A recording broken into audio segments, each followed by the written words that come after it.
Ladies and gentlemen, the 44th President of the United States, the Honorable Barack H. Obama.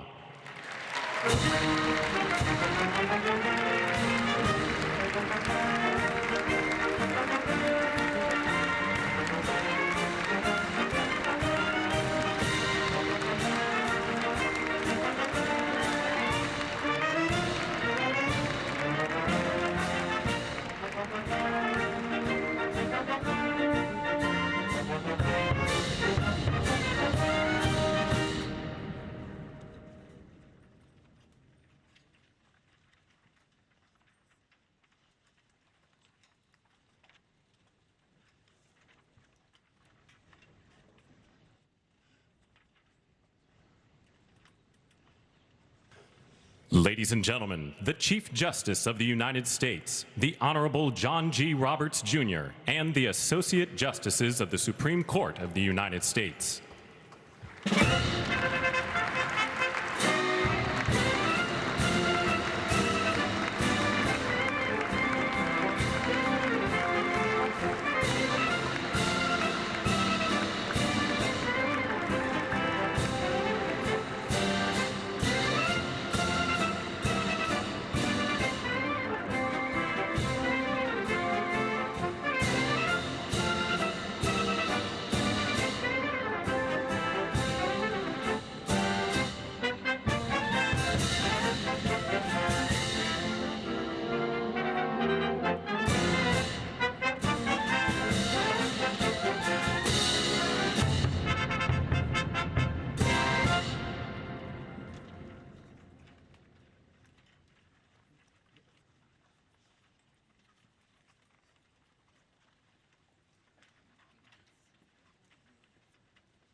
Tiffany Trump and Barron Trump.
We are listening very carefully for the announcements as the guests begin to come in, family members among them now.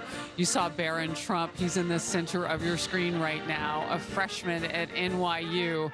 And that 18-year-old has garnered so much attention because he has been with his parents throughout the years, the first presidency of Donald Trump in 2016, and now he is a man at this one in 2024. No longer that little boy who was always with his parents hand in hand. Molly, you had something quickly you wanted to say, and we will break when they make another announcement. It's just interesting to see the justices of the Supreme Court come in. The Constitution does not require the Chief Justice to administer the oath of office, but nearly since the beginning on an actual scheduled inauguration day, it's always been the Chief Justice. We're in the rotunda of the Capitol. We have the Supreme Court there for the executive branch transfer power, all three branches of government together. Excellent point. Let's watch.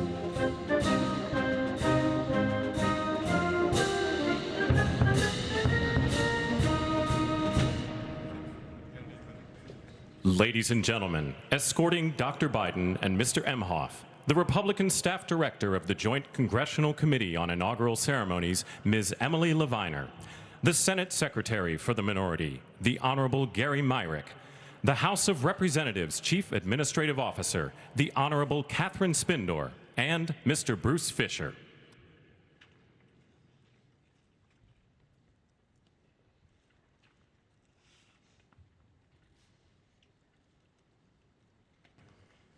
Ladies and gentlemen, Dr. Jill Biden and Mr. Douglas Emhoff.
Coming in next are the incoming First Lady and Second Lady. And just real quickly, because when the music dies down, we know that there's an announcement. Ben, these are situations that get watched around the world anyway, but particularly at this moment. Why for you? Well, I think that what we're about to see is the very rapid addressing of a lot of different issues that affect our allies and other nations around the world. You know, particularly you mentioned the executive orders related to Mexico. Those include naming Mexican cartels as terrorist organizations. And of course we are aware of the issues regarding Israel. It's also facing the fall of Syria, the recent coup in South Korea, and of course the issues related to the Ukraine war and an encroaching influence from China.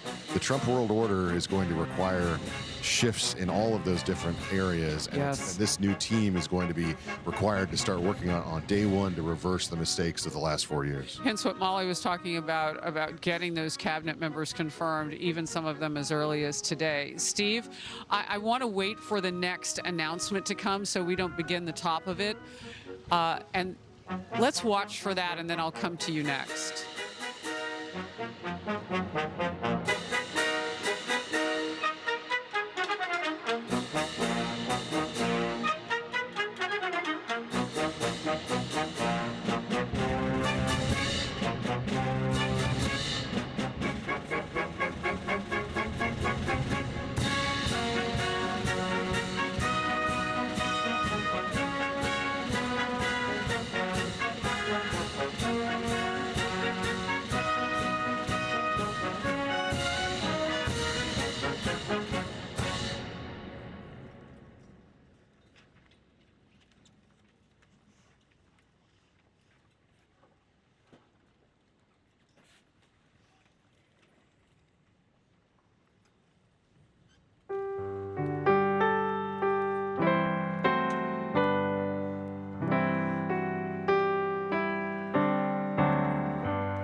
You were seeing just then Donald Trump's firstborn, Donald Jr., along with his daughter Ivanka. And you know, these are completely family moments. And there's Barron right in the center of your screen again, because if you think about where they all were 8 years ago, Ivanka was a big part of what the former president then was trying to accomplish. And we have read, Steve, that she may not take as active a role demonstrably, which means we may not see it, but they are a tight-knit group and they are always pulling up for each other. Oh yes, it's an incredible family, a real source of strength. I know that personally from getting to know many of them over the years. And actually I have a personal reflection as well, Harris, watching this great American occasion with you. It reminds me that since the last inauguration of a president, I became an American citizen. And so I'm watching this, my first inauguration as an American, and it just reminds me of what an incredible country this is, that you can come here and become part of it in a way that doesn't happen with any other country in the world, where you can become an American, be part of the nation, sign up to its values, believe in everything it stands for. And I'm pretty tearful actually watching this. It is an incredible honor to be part of it with you. It is a wonderful, wonderful moment. And thank you for allowing me to be part of it. It is an honor to share this moment with you. Thank you for being with me, and also to Ben and Molly as we watch this. Look, it wasn't lost on anybody in the audience, I'm certain, when they panned in on Elon Musk.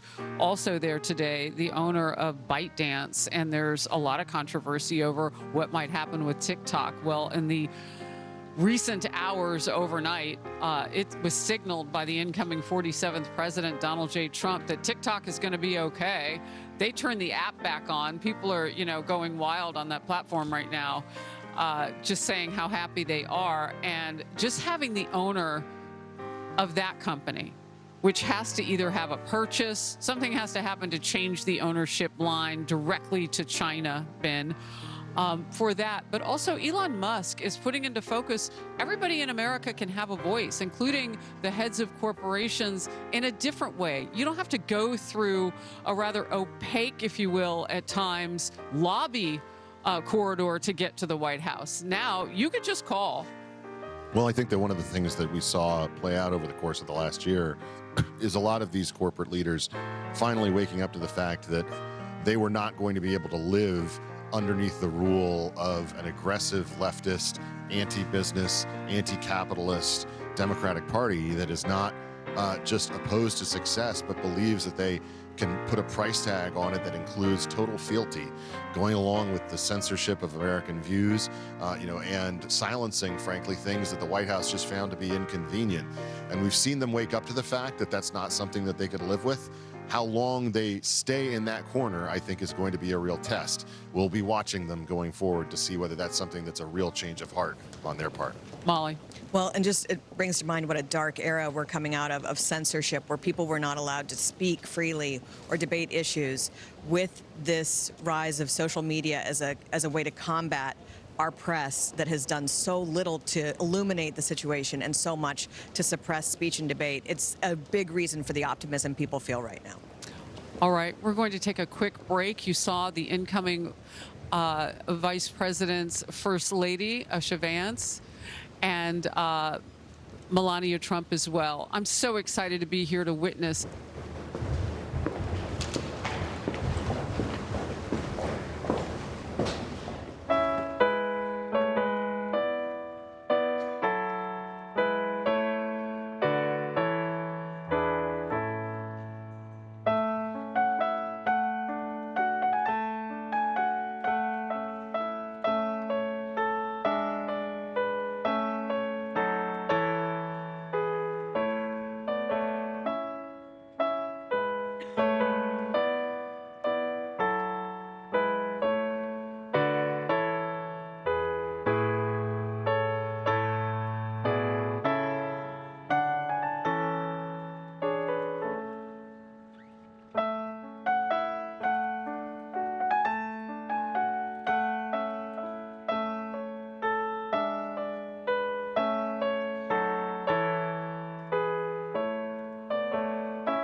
Ladies and gentlemen, Performing O America, please welcome the Armed Forces Chorus and America's tenor, Christopher D. Macchio.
From your mountains grand and all through this land, you are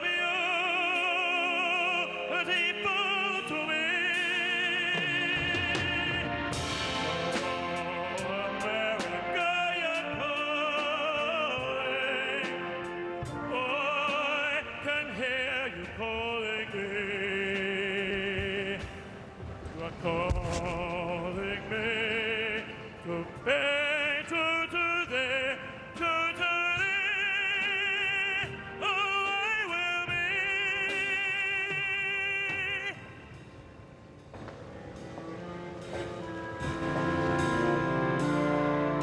And we will be as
The Honorable Jackie Barber, the Clerk of the House of Representatives, the Honorable Kevin F. McCumber, Mr. John Bessler, Mrs. Kelly Johnson, Mrs. Iris Weinshaw Schumer, and Mrs. Jennifer Scalise.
Ladies and gentlemen, escorting the President of the United States and the Vice President of the United States, Ranking Member of the Joint Congressional Committee on Inaugural Ceremonies, the Honorable Deb Fischer, House Democratic Leader, the Honorable Hakeem Jeffries, and Senate Majority Secretary, the Honorable Robert Duncan.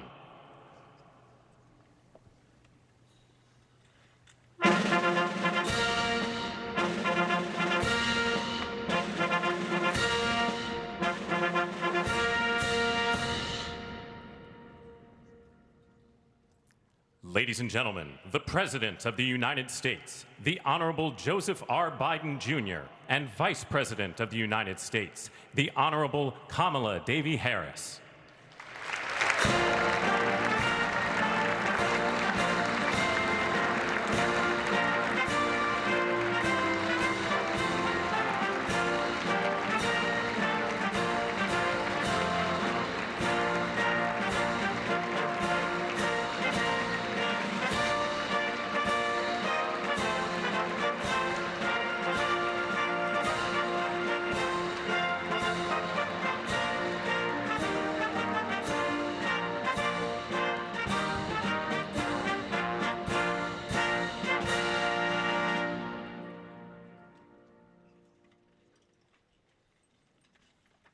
Ladies and gentlemen, escorting the Vice President-elect, the Executive Director for the Joint Congressional Committee on Inaugural Ceremonies, Mr. Michael Wagner, Senate Deputy Sergeant-at-Arms and Doorkeeper, Jason Bell, and House Deputy Sergeant-at-Arms, Mr. Sean Keating.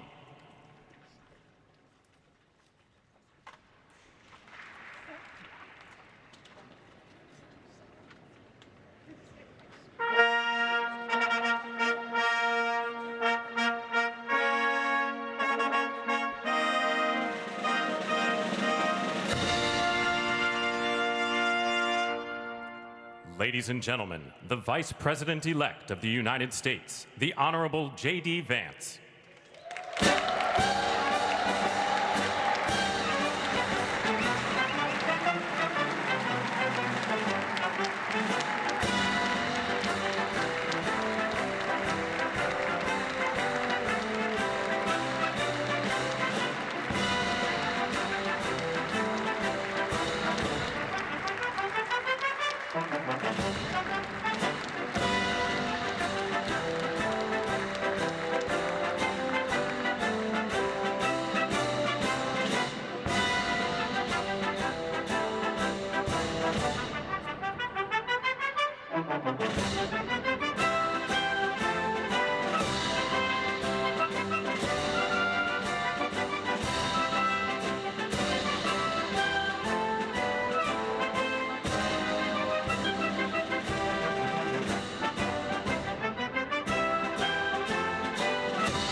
Ladies and gentlemen, escorting the President-elect, the Staff Director for the Joint Congressional Committee on Inaugural Ceremonies, Elizabeth Farah, House Sergeant-at-Arms, the Honorable William P. McFarland, Senate Sergeant-at-Arms and Doorkeeper, the Honorable Jennifer A. Hemingway, Senate Majority Leader, the Honorable John Thune, and the Joint Congressional Committee on Inaugural Ceremonies, House Democratic Leader, the Honorable Hakeem Jeffries, House Majority Leader, the Honorable Steve Scalise, Speaker of the House of Representatives, the Honorable Mike Johnson, Senate Democratic Leader, the Honorable Charles E. Schumer, Ranking Member of the Joint Congressional Committee on Inaugural Ceremonies, the Honorable Deb Fischer, and Chairwoman of the Joint Congressional Committee on Inaugural Ceremonies, the Honorable Amy Klobuchar.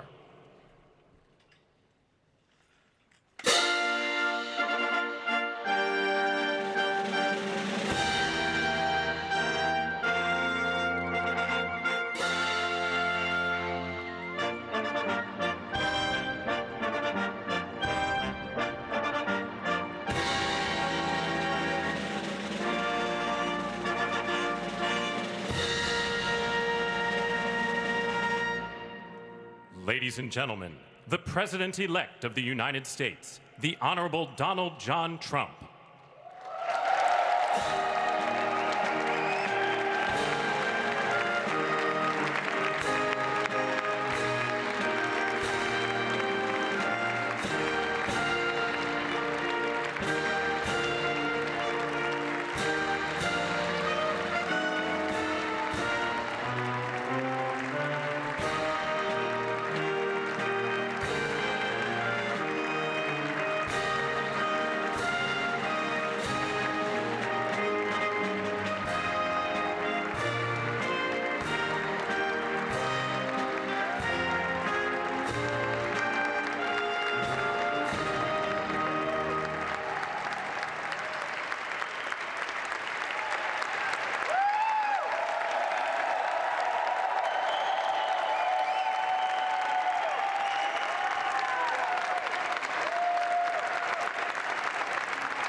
Ladies and gentlemen, please be seated.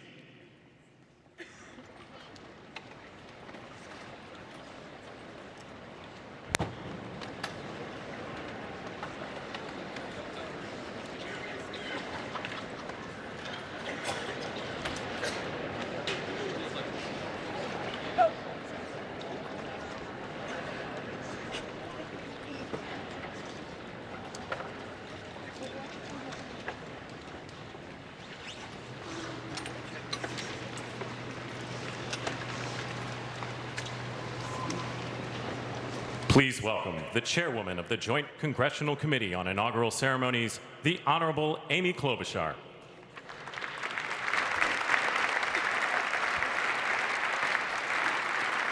Good morning, everyone. Welcome to the 60th presidential inauguration.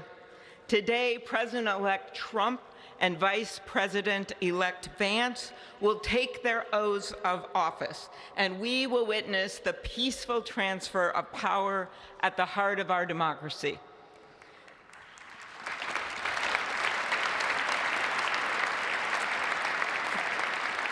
For the past year, I've chaired the Inaugural Ceremony Committee, which includes the leadership of Congress from both parties. We thank the committee and Capitol staff and law enforcement who worked so hard over the last year, and especially the last 3 days. You've done a beautiful job, and you have shown grace under pressure.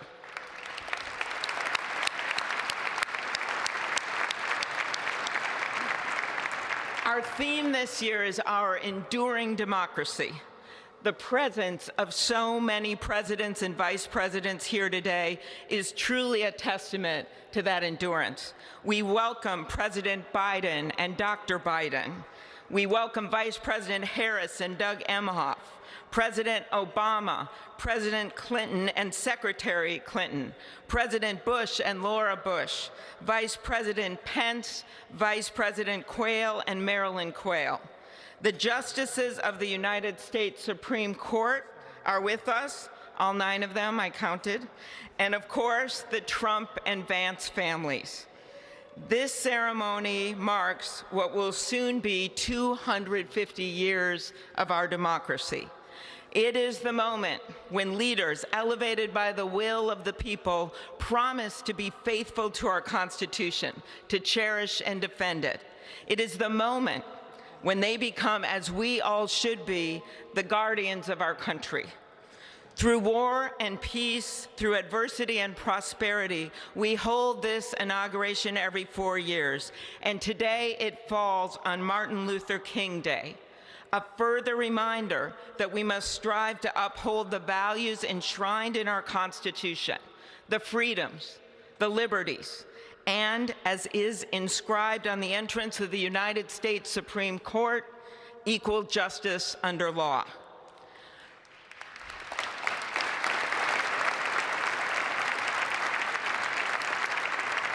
But what makes this moment more than a passing ceremony is all who are watching it across the country, the people of this nation, the ordinary people doing extraordinary things. President Kennedy, who at one point worked as a senator in this building and would often walk through this very rotunda, once said, "In a democracy, every citizen, regardless of interest in politics, holds office. Every one of us is in a position of responsibility."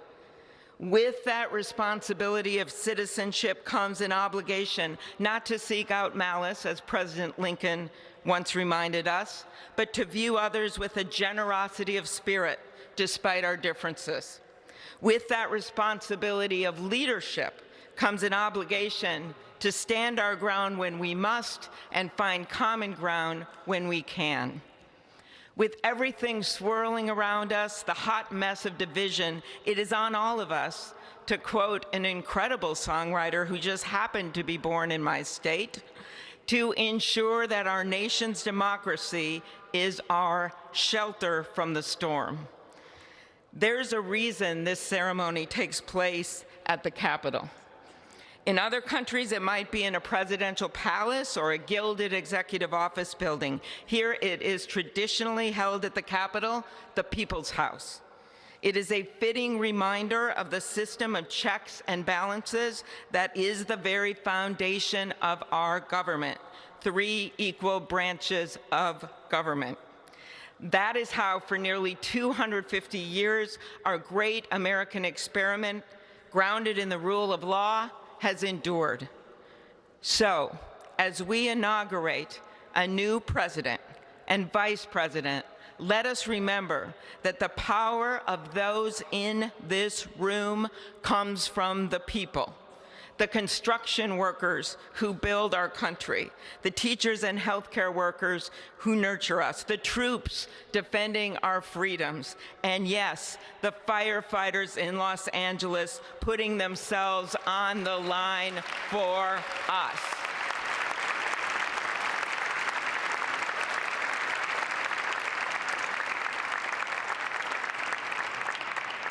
Our democracy's strength and grit must match theirs. May God bless our nation. Thank you.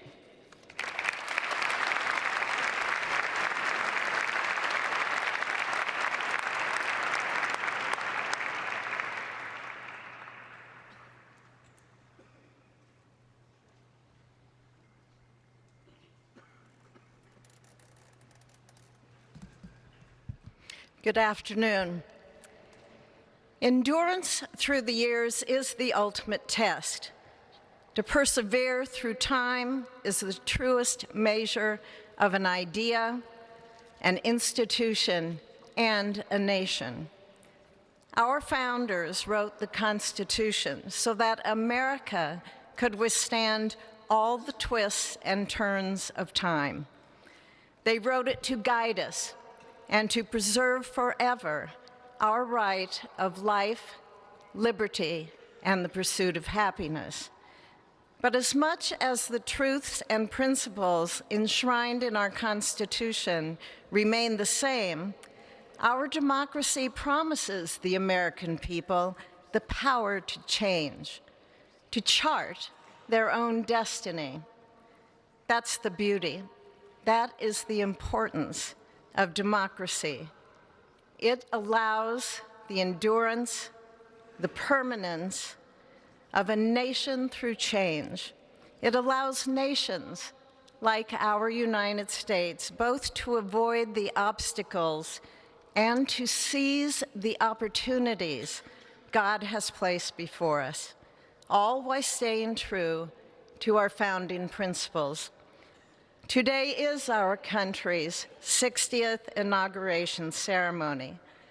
Like all the others before it, it is a celebration of our right to set our uniquely American course. The past several years have been trying at times for many, many Americans, and also for the nations of the free world that we humbly strive to lead. In November, Americans chose again to steer this nation towards greatness, the secure, safe, and prosperous future that our founders envisioned for all of us. And today, we celebrate not only their decision to do so, but also the simple right and wisdom of a free people to make their own choice so that their nation might endure. And now, allow me to welcome Archbishop Timothy Dolan and Reverend Franklin Graham, who will deliver our invocation. Please rise.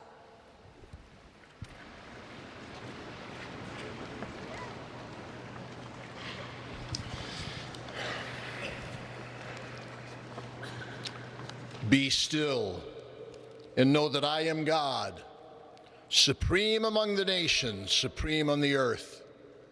Let us pray. Remembering General George Washington on his knees at Valley Forge, recalling Abraham Lincoln at his second inaugural, with malice toward none, with charity for all, with firmness in the right as God gives us to see the right. Remembering General George Patton's instructions to his soldiers as they began the Battle of the Bulge 8 decades ago. Pray.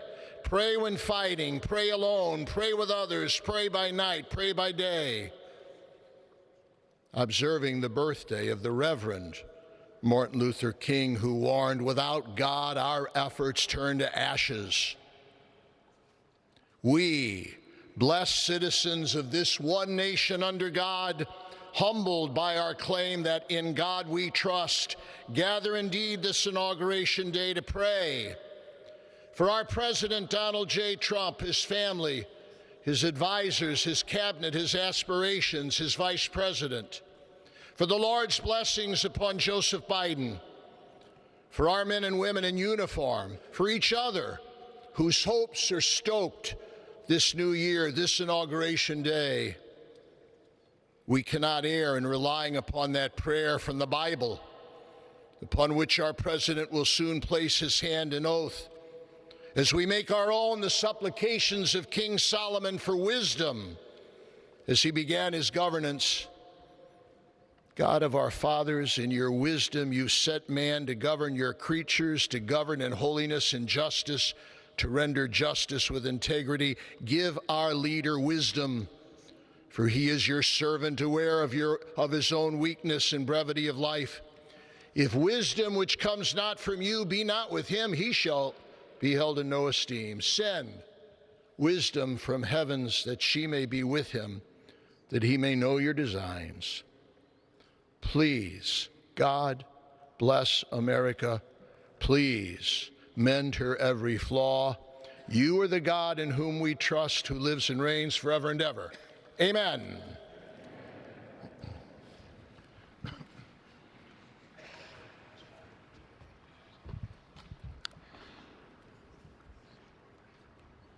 Mr. President, the last 4 years, there are times I'm sure you thought it was pretty dark. But look what God has done. We praise him and give him glory.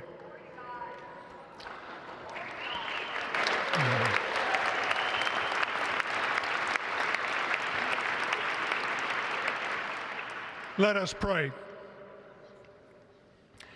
Our Father and our God, thou hast said, blessed is the nation whose God is the Lord.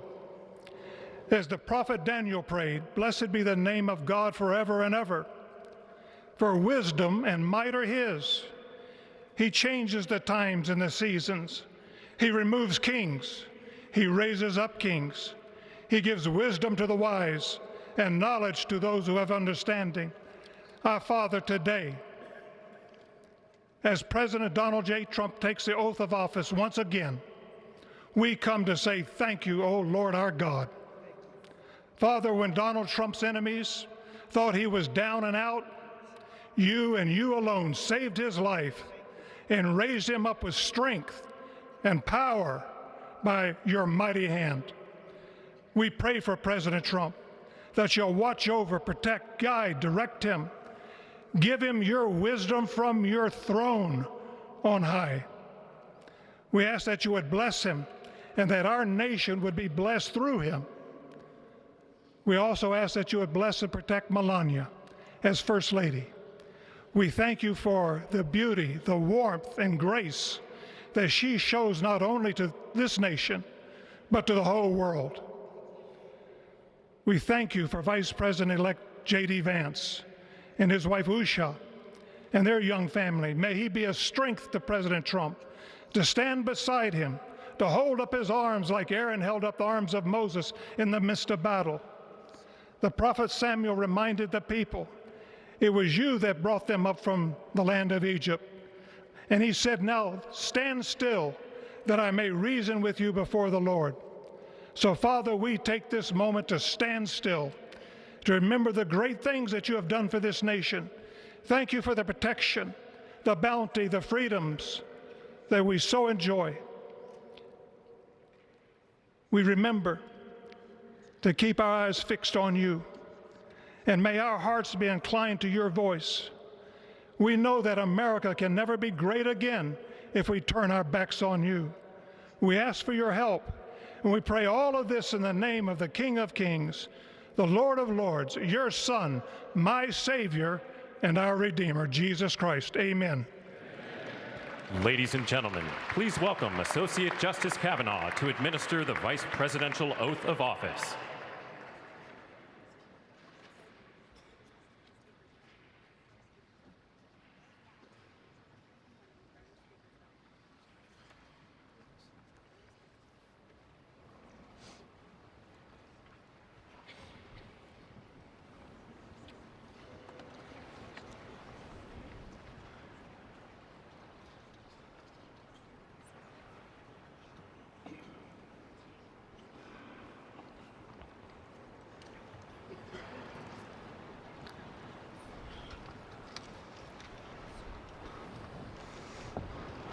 Please raise your right hand and repeat after me. I, James David Vance, do solemnly swear. I, James David Vance, do solemnly swear that I will support and defend the Constitution of the United States. that I will support and defend the Constitution of the United States Against all enemies, foreign and domestic. against all enemies, foreign and domestic, That I will bear true faith that I will bear true faith and allegiance to the same. and allegiance to the same, That I take this obligation freely, that I take this obligation freely without any mental reservation without any mental reservation or purpose of evasion. or purpose of evasion, And that I will well and faithfully discharge and that I will well and faithfully discharge the duties of the office the duties of the office on which I am about to enter. on which I am about to enter. So help me God. So help me God. Congratulations, Mr. Vice President.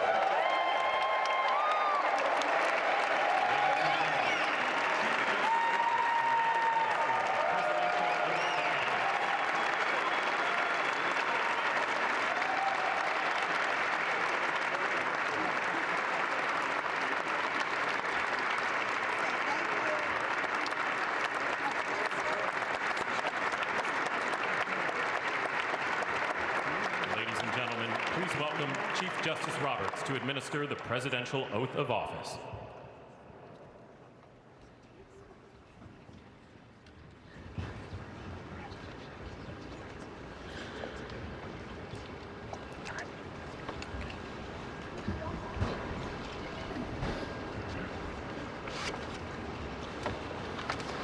Please raise your right hand and repeat after me. I, Donald John Trump, do solemnly swear I, Donald John Trump, do solemnly swear that I will faithfully execute that I will faithfully execute the office of President of the United States the office of President of the United States and will, to the best of my ability, and will, to the best of my ability, preserve, protect, and defend preserve, protect, and defend the Constitution of the United States. the Constitution of the United States. So help me God. So help me God. Congratulations, Mr. President.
it is my honor and pleasure to introduce to you the 45th and the 47th President of the United States of America, Donald J. Trump.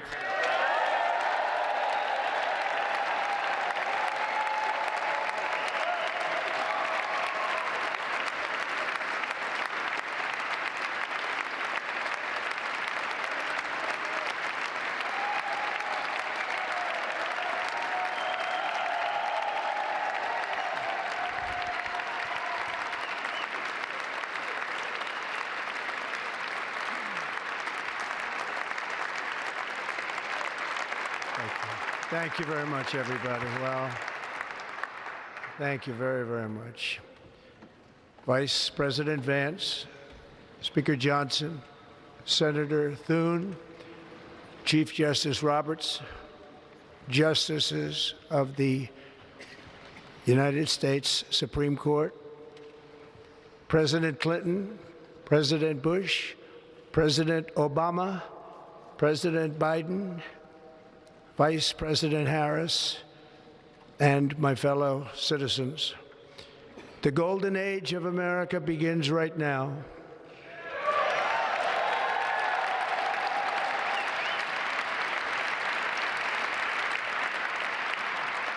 From this day forward, our country will flourish and be respected again all over the world. We will be the envy of every nation, and we will not allow ourselves to be taken advantage of any longer. During every single day of the Trump administration, I will very simply put America first.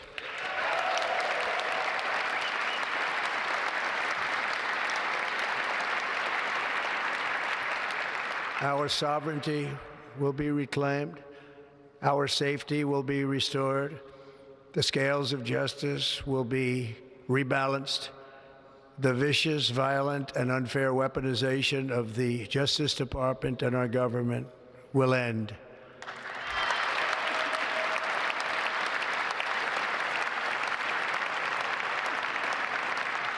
And our top priority will be to create a nation that is proud, prosperous, and free.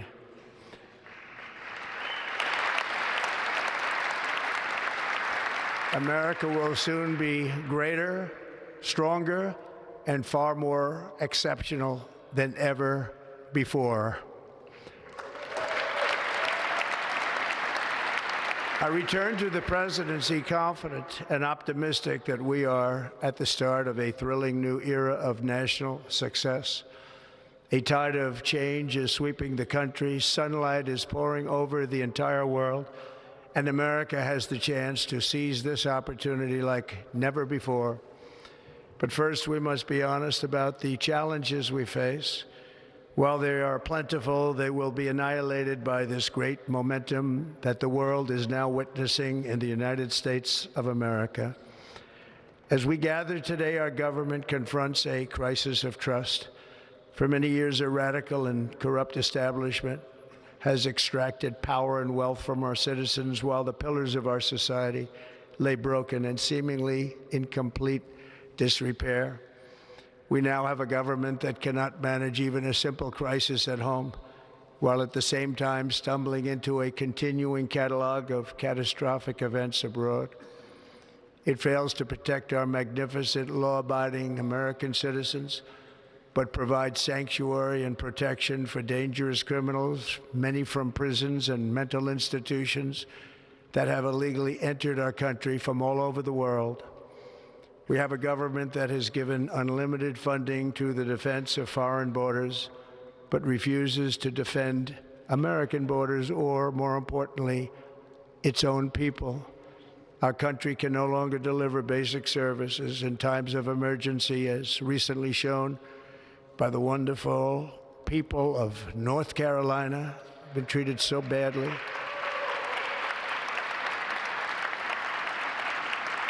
And other states who are still suffering from a hurricane that took place many months ago. Or more recently, Los Angeles, where we are watching fires still tragically burn. From weeks ago, without even a token of defense, They're raging through the houses and communities, even affecting some of the wealthiest and most powerful individuals in our country, some of whom are sitting here right now. They don't have a home any longer. That's interesting. But we can't let this happen. Everyone is unable to do anything about it. That's going to change. We have a public health system that does not deliver in times of disaster, yet more money is spent on it than any country anywhere in the world.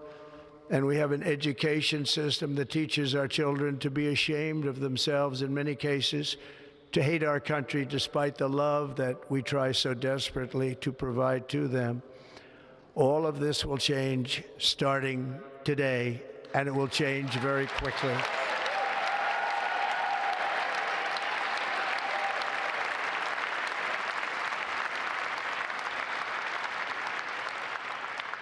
My recent election is a mandate to completely and totally reverse a horrible betrayal and all of these many betrayals that have taken place, and to give the people back their faith, their wealth, their democracy, and indeed their freedom.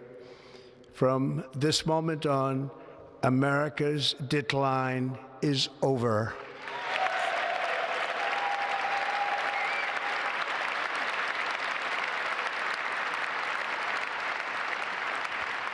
Our liberties and our nation's glorious destiny will no longer be denied, and we will immediately restore the integrity, competency, and loyalty of America's government.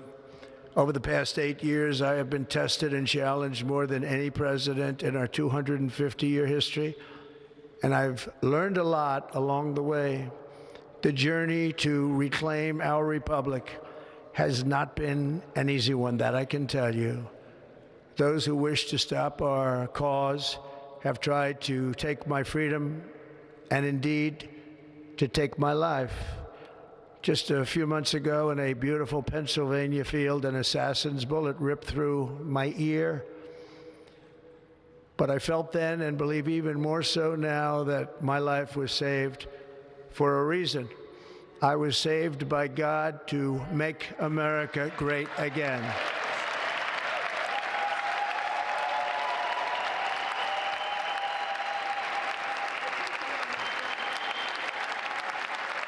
Thank you.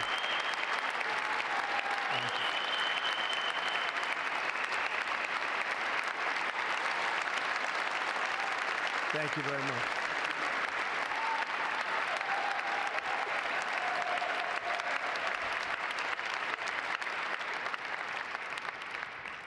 That is why each day under our administration of American patriots, we will be working to meet every crisis with dignity and power and strength. We will move with purpose and speed to bring back hope, prosperity, safety, and peace for citizens of every race, religion, color, and creed. For American citizens, January 20th, 2025 is Liberation Day.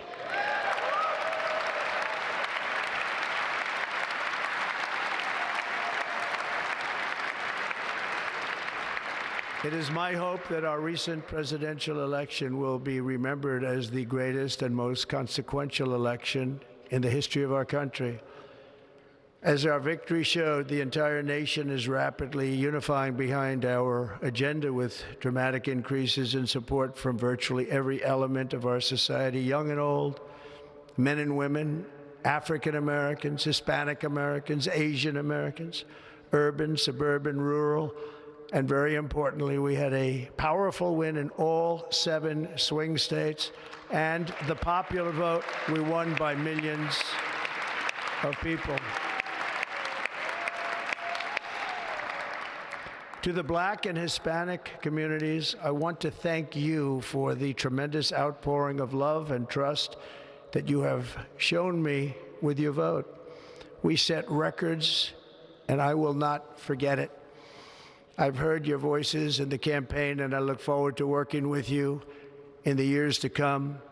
Today is Martin Luther King Day, and his honor, this will be a great honor, but in his honor we will strive together to make his dream a reality. We will make his dream come true.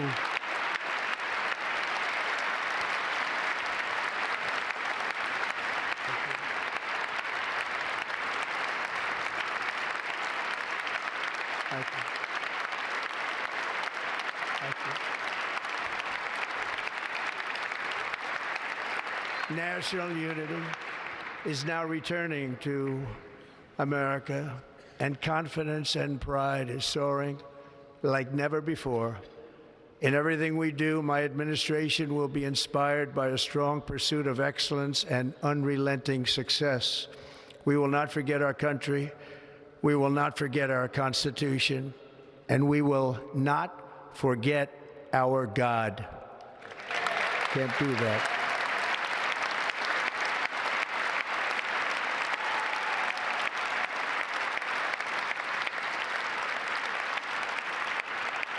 Today, I will sign a series of historic executive orders. With these actions, we will begin the complete restoration of America and the revolution of common sense. It's all about common sense. First, I will declare a national emergency at our southern border.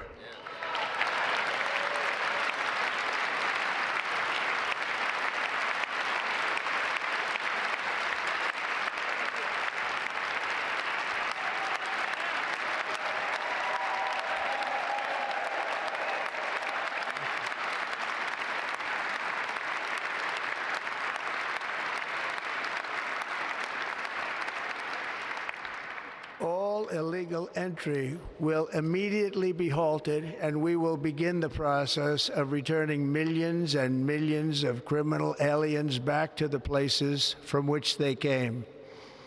We will reinstate my Remain in Mexico policy.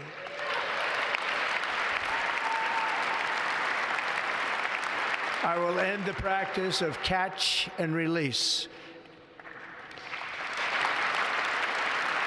And I will send troops to the southern border to repel the disastrous invasion of our country.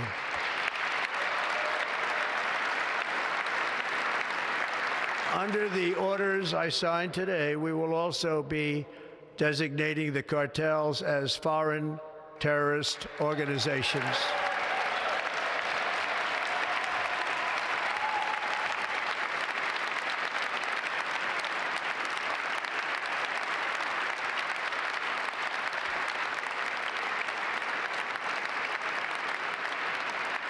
And by invoking the Alien Enemies Act of 1798, I will direct our government to use the full and immense power of federal and state law enforcement to eliminate the presence of all foreign gangs and criminal networks, bringing devastating crime to U.S. soil, including our cities and inner cities.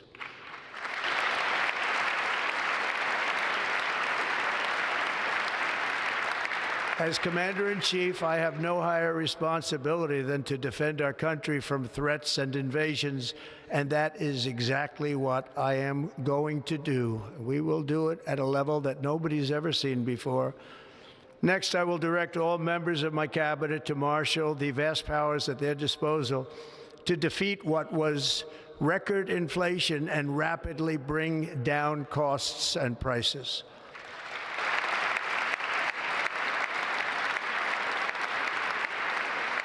The inflation crisis was caused by massive overspending and escalating energy prices, and that is why today I will also declare a national energy emergency. We will drill, baby, drill.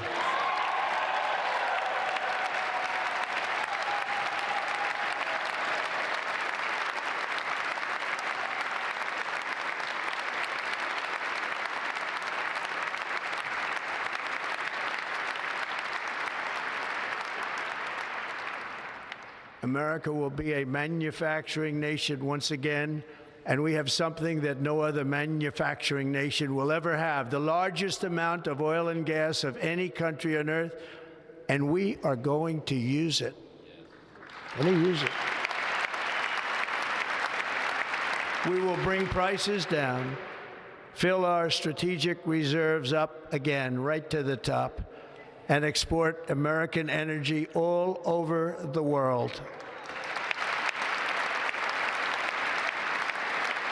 We will be a rich nation again, and it is that liquid gold under our feet that will help to do it. With my actions today, we will end the Green New Deal and we will revoke the electric vehicle mandate, saving our auto industry and keeping my sacred pledge to our great American auto workers.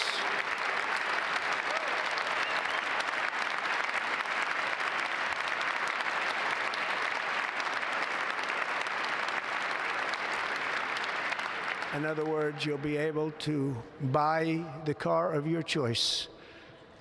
We will build automobiles in America again at a rate that nobody could have dreamt possible just a few years ago.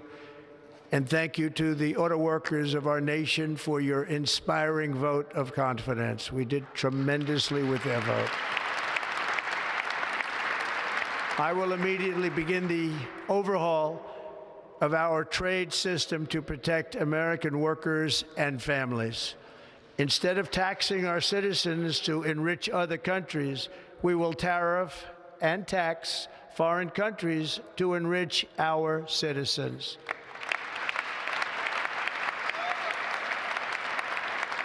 For this purpose, we are establishing the External Revenue Service to collect all tariffs, duties, and revenues. It will be massive amounts of money pouring into our treasury, coming from foreign sources.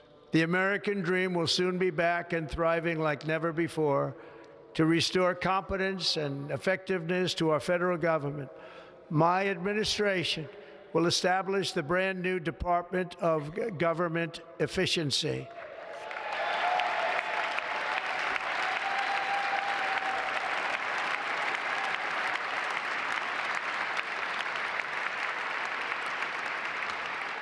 After years and years of illegal and unconstitutional federal efforts to restrict free expression, I will also sign an executive order to immediately stop all government censorship and bring back free speech to America.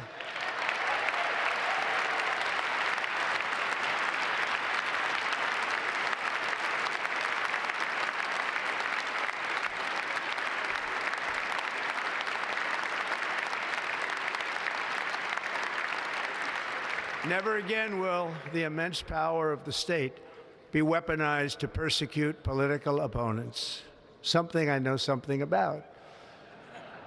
We will not allow that to happen. It will not happen again. Under my leadership, we will restore fair, equal, and impartial justice under the constitutional rule of law.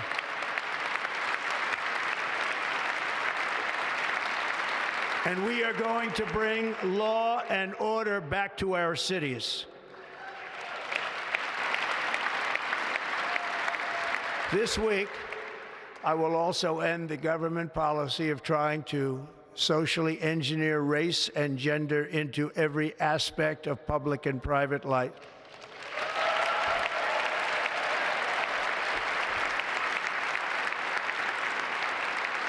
We will forge a society that is colorblind and merit-based.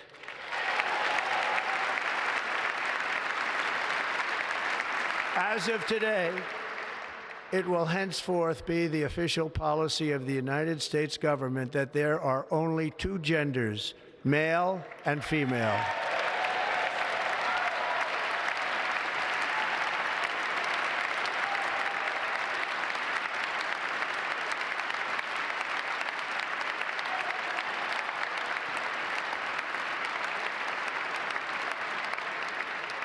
This week, I will reinstate any service members who were unjustly expelled from our military for objecting to the COVID vaccine mandate with full back pay.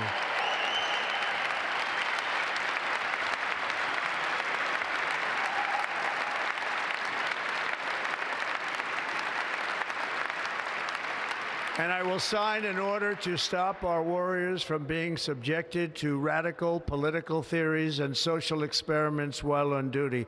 It's going to end immediately. Our armed forces will be freed to focus on their sole mission, defeating America's enemies.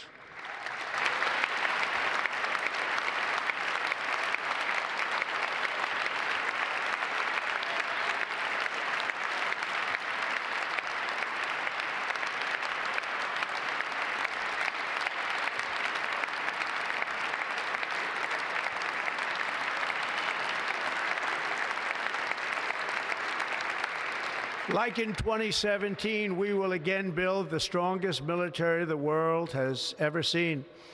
We will measure our success not only by the battles we win, but also by the wars that we end, and perhaps most importantly, the wars we never get into.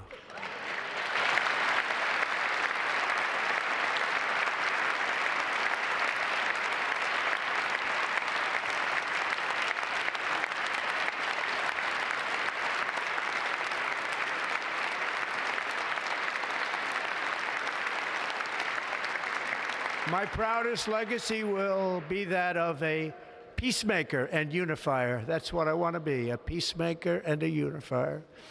I'm pleased to say that as of yesterday, one day before I assumed office, the hostages in the Middle East are coming back home to their families.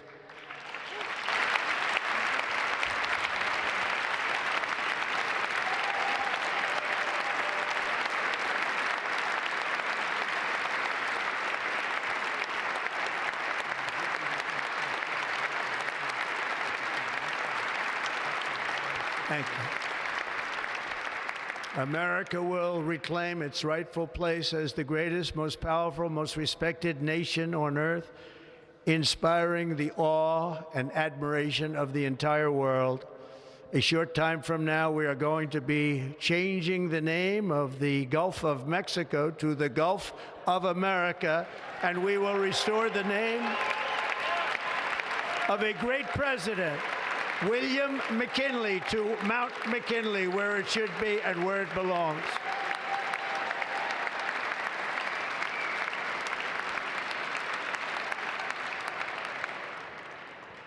President McKinley made our country very rich through tariffs and through talent. He was a natural businessman and gave Teddy Roosevelt the money for many of the great things he did, including the Panama Canal, which has foolishly been given to the country of Panama after the United States. The United States, I mean, think of this, spent more money than ever spent on a project before and lost 38,000 lives in the building of the Panama Canal. We have been treated very badly from this foolish gift that should have never been made, and Panama's promise to us has been broken. The purpose of our deal and the spirit of our treaty has been totally violated. American ships are being severely overcharged and not treated fairly in any way, shape, or form, and that includes the United States Navy. And above all, China is operating the Panama Canal, and we didn't give it to China, we gave it to Panama, and we're taking it back.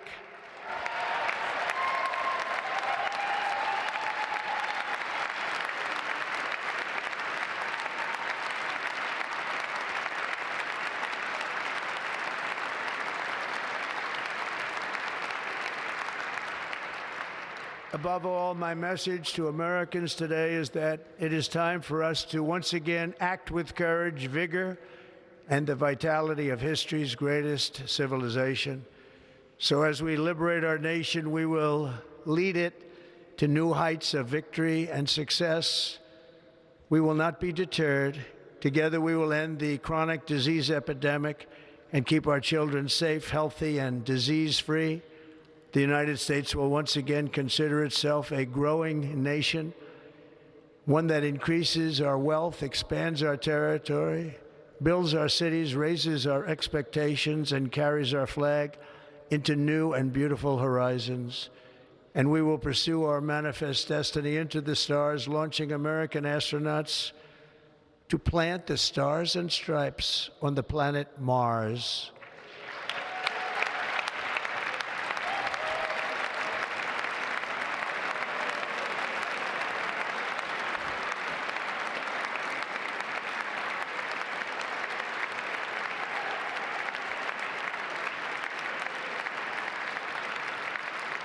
Ambition is the lifeblood of a great nation, and right now our nation is more ambitious than any other. There's no nation like our nation.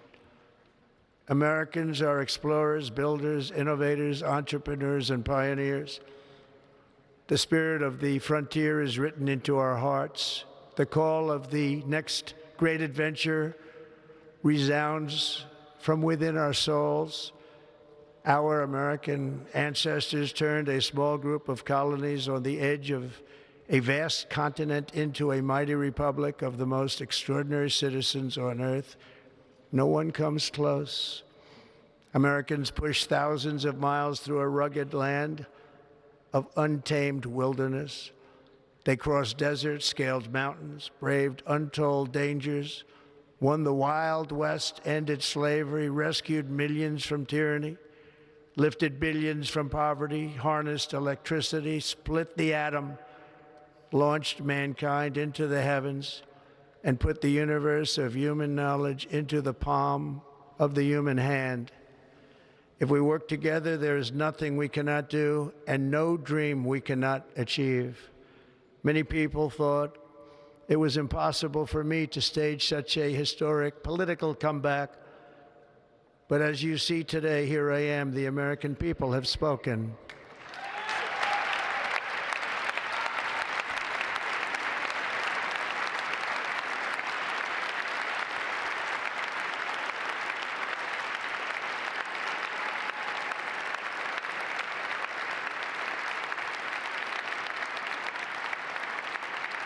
I stand before you now as proof that you should never believe that something is impossible to do.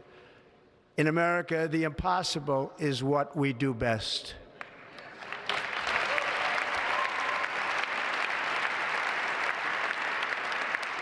From New York to Los Angeles, from Philadelphia to Phoenix, from Chicago to Miami, from Houston to right here in Washington, D.C., our country was forged and built by the generations of patriots who gave everything they had for our rights and for our freedom. They were farmers and soldiers, cowboys and factory workers, steel workers and coal miners, police officers and pioneers who pushed onward, marched forward, and let no obstacle defeat their spirit or their pride. Together they laid down the railroads, raised up the skyscrapers, built great highways, won 2 world wars, defeated fascism and communism, and triumphed over every single challenge that they faced. After all we have been through together, we stand on the verge of the 4 greatest years in American history. With your help, we will restore America, promise, and we will rebuild the nation that we love, and we love it so much. We are one people, one family, and one glorious nation under God. So to every parent who dreams for their child, and every child who dreams for their future, I am with you, I will fight for you, and I will win for you. We're going to win like never before.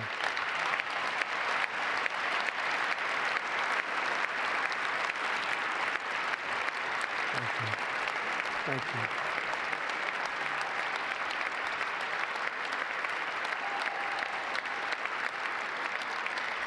Thank you. Thank you. In recent years, our nation has suffered greatly, but we are going to bring it back and make it great again, greater than ever before. We will be a nation like no other, full of compassion, courage, and exceptionalism. Our power will stop all wars and bring a new spirit of unity to a world that has been angry, violent, and totally unpredictable. America will be respected again and admired again, including by people of religion, faith, and goodwill, we will be prosperous, we will be proud, we will be strong, and we will win like never before. We will not be conquered, we will not be intimidated, we will not be broken, and we will not fail. From this day on, the United States of America will be a free, sovereign, and independent nation. We will stand bravely, we will live proudly, we will dream boldly, and nothing will stand in our way because we are Americans. The future is ours, and our golden age has just begun. Thank you. God bless America. Thank you all. Thank you. Thank you very much. Thank you very much. Thank you.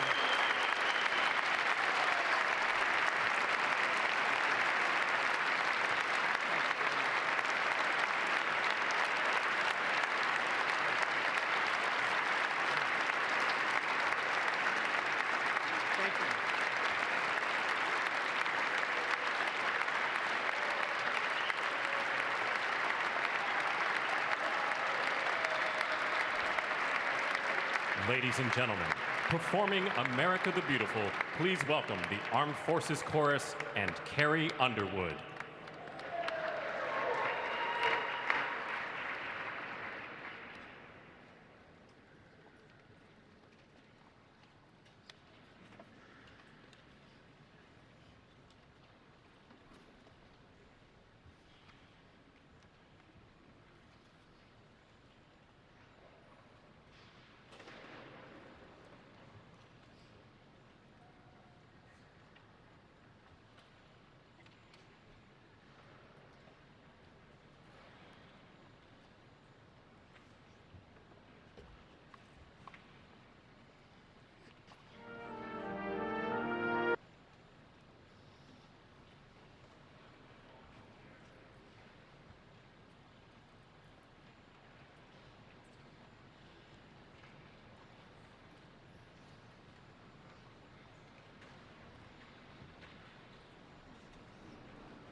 If you know the words, help me out here.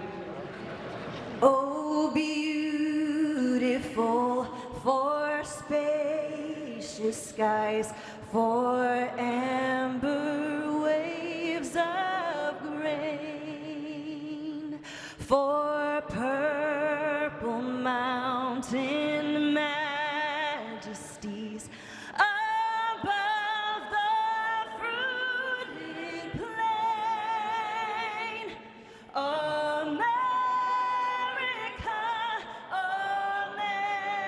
America, God shed His grace on thee and crown thy good with brotherhood from sea to shining sea.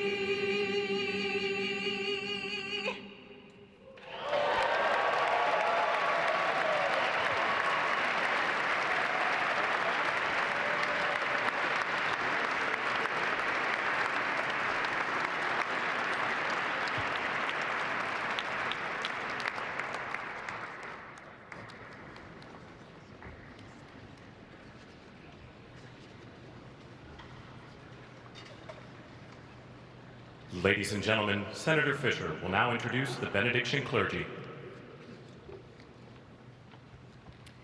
I now call on Rabbi Ari Berman, Pastor Lorenzo Sewell, and Reverend Frank Mund to provide prayers of benediction.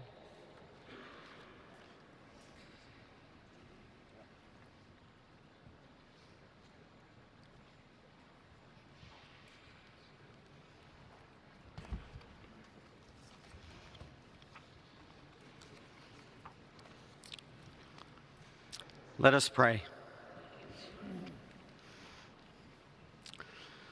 Almighty God, your prophet Jeremiah walked the streets of Jerusalem and blessed its inhabitants with the Hebrew words, Baruch HaGever Asher Yiftach BaHashem. Blessed is the one who trusts in God. Thousands of years later, this great nation, which adopted these words as its motto, "In God we trust," stands at a moment of historic opportunity. Americans are searching for meaning. Our merciful Father, help us rise to meet this moment. Bless President Donald J. Trump and Vice President J.D. Vance with the strength and courage to choose the right and the good.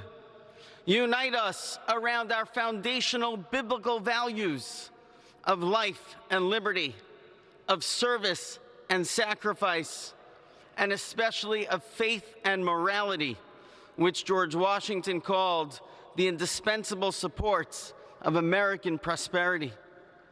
Guide our schools and college campuses, which have been experiencing such unrest, to inspire the next generation, to pair progress with purpose, knowledge with wisdom, and truth with virtue. Hear the cry of the hostages, both American and Israeli, whose pain our president so acutely feels. We are so thankful for the 3 young women who yesterday returned home, and pray that the next 4 years brings peace to Israel and throughout the Middle East. Almighty God, grant all Americans the opportunity to realize our shared dream of a life filled with peace and plenty, health and happiness, compassion and contribution. Stir within us the confidence to rise to this moment. For while we trust in God, God's trust is in us, the American people. America is called to greatness, to be a beacon of light and a mover of history. May our nation merit the fulfillment of Jeremiah's blessing, that like a tree planted by water, we shall not cease to bear fruit. May all of humanity experience your love and your blessing. May it be thy will, and let us say, Amen. Let us pray for our 47th president. Heavenly Father, we're so grateful that you gave our 45th and now our 47th president a millimeter miracle. We are grateful that you are the one that have called him for such a time as this, that America would begin to dream again. We pray that we would fulfill the true meaning of our creed, that we hold these truths to be self-evident, that all men are created equal. We pray that you use our president, that we will live in a nation where we will not be judged by the color of our skin, but by the content of our character. Heavenly Father, in the name of Jesus, we are so grateful today that you will use our 47th president so we would sing with new meaning, my country, 'tis of thee. Sweet land of liberty, of thee I sing. Land where my fathers died, land of the pilgrim's pride, from every mountainside. Let freedom ring, and because America is called to be a great nation, We believe that you will make this come true. So let freedom ring. From the prodigious hilltops of New Hampshire, let freedom ring. From the mighty mountains of New York, let freedom ring. From the heightening Alleghenies of Pennsylvania, let freedom ring. From the snow-capped Rockies of Colorado, let freedom ring. From the curvaceous hilltops of California, but God, we're asking you not only that, let freedom ring from Stone Mountain, Georgia. Let freedom ring from Lookout Mountain of Tennessee. Let freedom ring from every hill and every molehill in Mississippi, from every state, every city, every village, and every hamlet. And when we let freedom ring, we will be able to speed up that day where all of your children, black men and white men, Protestant and Catholic, Jew and Gentile, will be able to sing in the meaning of that old Negro spiritual, free at last. Free at last. Thank you, God Almighty. We are free at last. If you believe where the Spirit of the Lord is, there is liberty. Come on, put your hands together and give your great God great glory.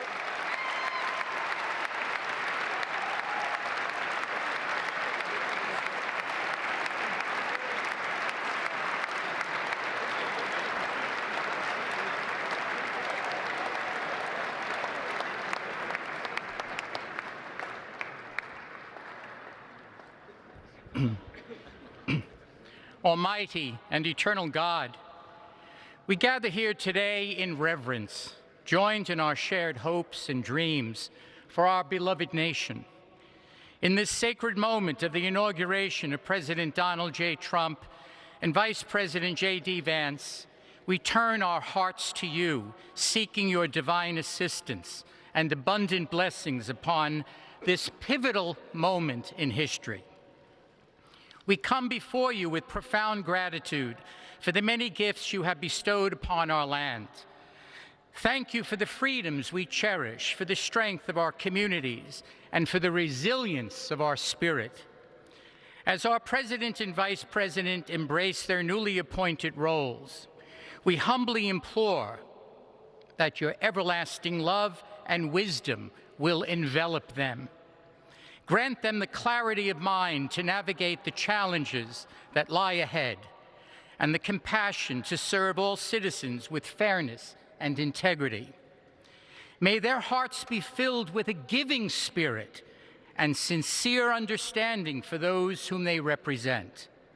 May they be beacons of hope in times of uncertainty and prophetic voices in defending the dignity of all created life. We pray for a spirit of collaboration to flourish in our government and across our nation, fostering an environment where dialogue and heartfelt listening will prevail over division or discord. May each decision made by our President and Vice President reflect the values of justice and peace. As we embark on this new chapter, we also seek your comfort, O God, for those who feel lost or disheartened. In this time of transition, may your light shine upon them, reaffirming their belief in a brighter tomorrow. May we all strive to lift one another, supporting our fellow citizens with kindness and empathy, recognizing that together we can overcome any adversity. Grant us the strength to endure, the courage to face our fears, and the clarity to see the light that remains, even when clouds of uncertainty may gather. Inspire our new leaders to be champions for the vulnerable and advocates for those whose voices are often silenced. May they pursue policies that promote the well-being of all, seeking to build bridges that will foster unity and belonging. As we stand witness to this inauguration, we hold fast to our faith in the goodness of each of us and the possibility of change. We trust that with your guidance, O God, our nation can move forward to a future filled with promise, prosperity, and understanding. And finally, we lift our hearts in gratitude for the beloved parents of President Trump. Without Mary and Fred Trump, this day would never be the miracle that has just begun. From their place in heaven, may they shield their son from all harm by their loving protection, and give him the strength to guide our nation along the path that will make America great again. Let us go forth now with these words of President Trump's emblazoned on our hearts. As long as we have pride in our beliefs, courage in our convictions, and faith in our God, then we will not fail. We stand tall, we stand proud, because we are Americans, and Americans kneel to God, and to God alone. Amen. Ladies and gentlemen, please remain standing for our national anthem.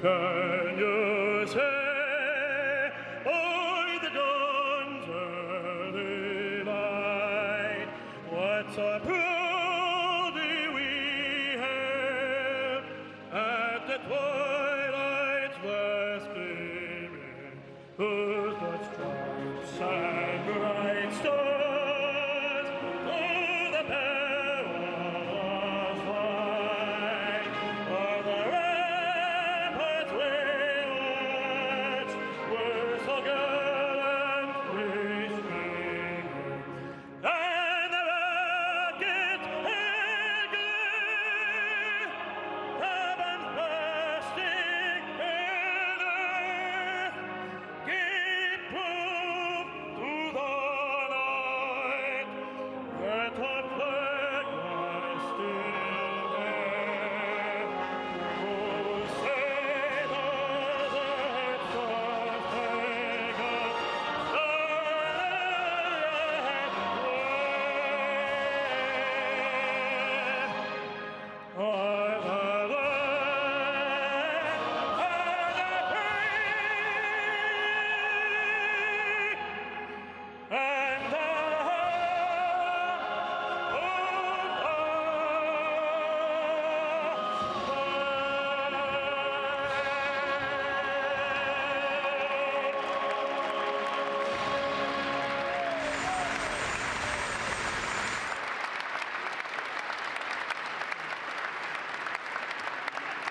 Ladies and gentlemen, please be seated.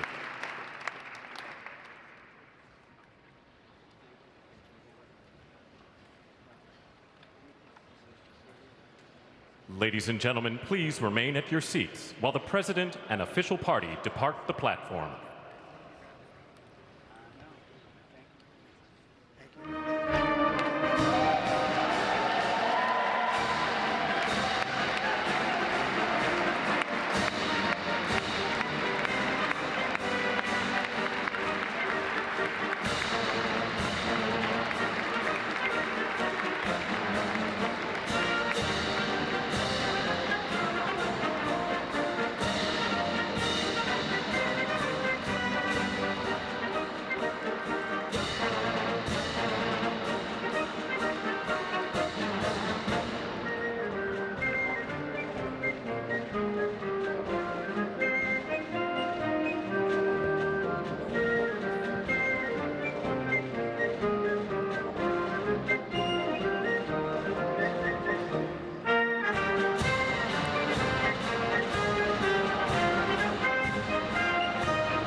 Welcome to our special inauguration coverage here on Fox News Channel. You've been watching the inauguration of Donald J. Trump at 12:01. He became the 47th President of the United States. Good afternoon. I'm Brett Baer. And I'm Martha McCallum. Great to have you with us. It has been an extraordinary morning already. Blue skies over the United States Capitol as the ceremony took place inside the rotunda. And we heard a speech that was about twice as long as the first inaugural speech that we heard from President Trump. But it has some familiar themes in it. Let's talk about what we just witnessed as we saw the 47th president take the oath of office and give us some insight into what we can expect in the next 4 years. Our panel is joining us. We have Dana Perino, Harold Ford Jr., Harris Faulkner, and Karl Rove. As well as Britt Hume joining us. You know, Britt, the first line, the golden age of America begins right now. And the first part of this speech, Britt, was pretty blunt. It was really blunt. In fact, it was a horrible betrayal, he said, the last few years, and the journey to reclaim the republic has not been easy. But he said his life was saved by God to make America great again. You know, Brett, you're right about that. The first part of this speech was down to business speech, a reiteration of promises he'd made along the campaign trail and since. He did not fail to imply very sharp criticism of his predecessor's administration, which is certainly his right to do. And there were some rhetorical flourishes at the end.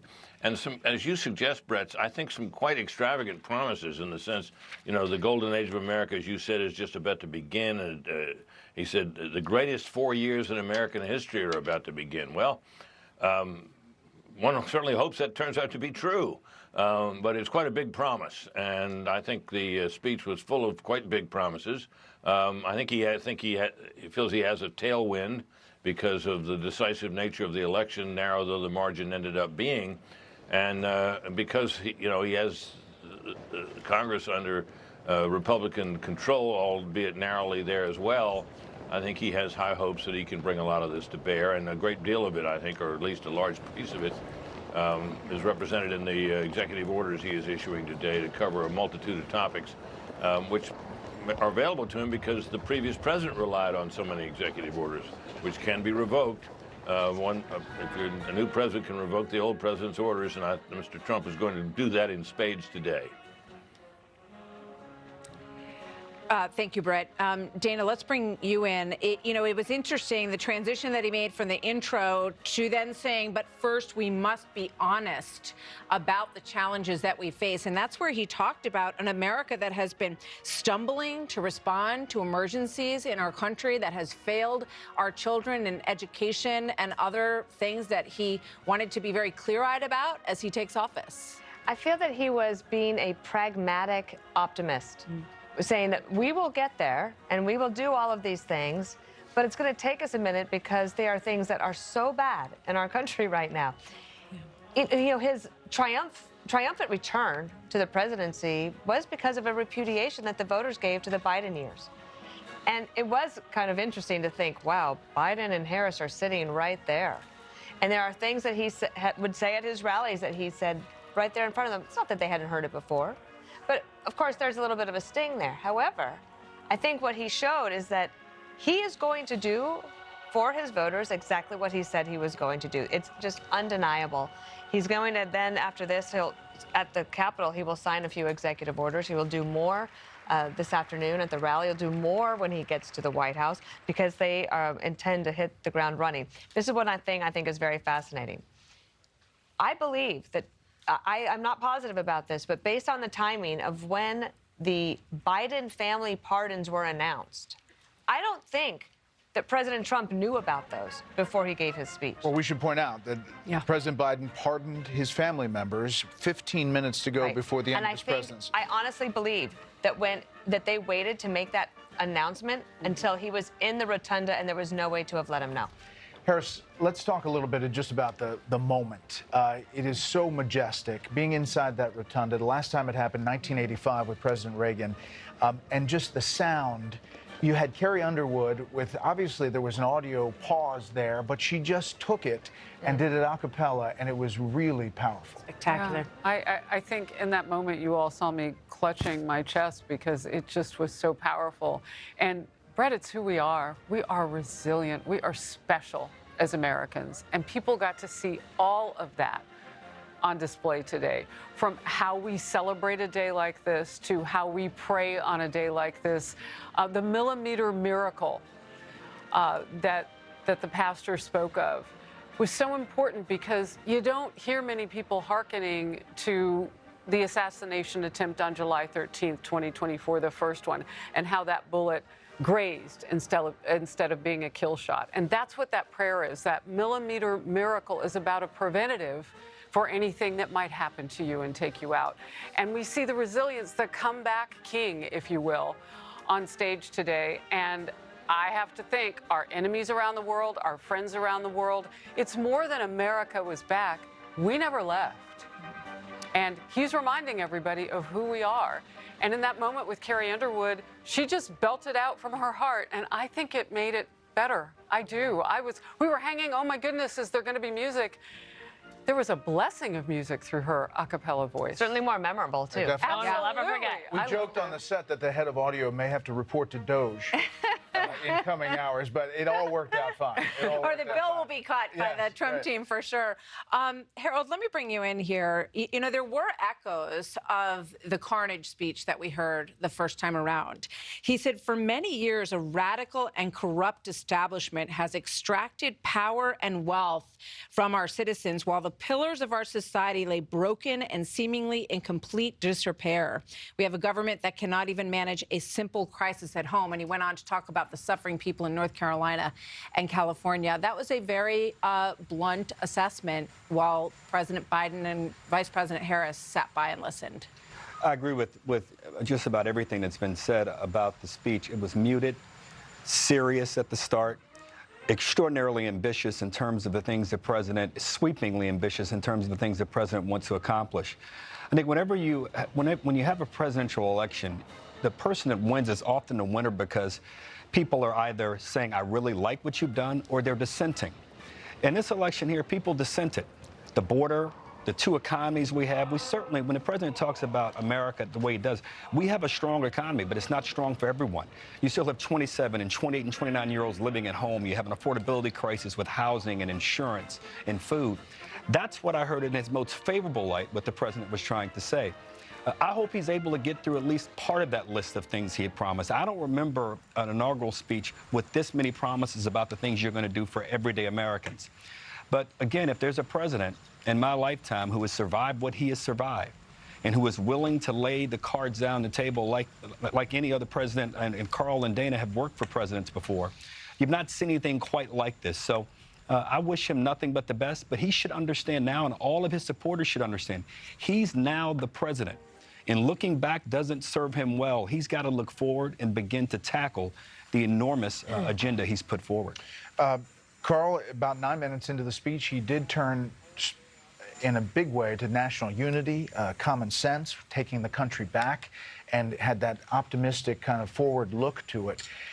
We're looking outside the Capitol, and there will be a goodbye ceremony for the Bidens. They leave with President Biden having issued the most pardons and commutations of any other president, and then to pardon the family in the final 15 minutes after pardoning Anthony Fauci and General Milley and others earlier in the day. Extraordinary action. Leaves a bad taste in a lot of people's mouths, I bet. Does in mine. He's 15 minutes before he loses the power of pardon. He pardons his own family. After we've already seen him pardon his son after promising that he would not pardon Hunter Biden. I guess there's one set of justice for everybody else, but if you're Biden and you don't pay your taxes and you fill out a gun application and lie, there's a different set of standards for it. I want to echo what Harold said. I thought when he got into the section about the revolution of common sense and the golden age of America, it was at once both specific and lengthy, and it does raise expectations. It was good in that we now know exactly where he's going, I thought the attacks on political opponents were unnecessary. I thought the political thing of, I had a dramatic support in black and brown support, and I carried all 7 battleground states, was unnecessary.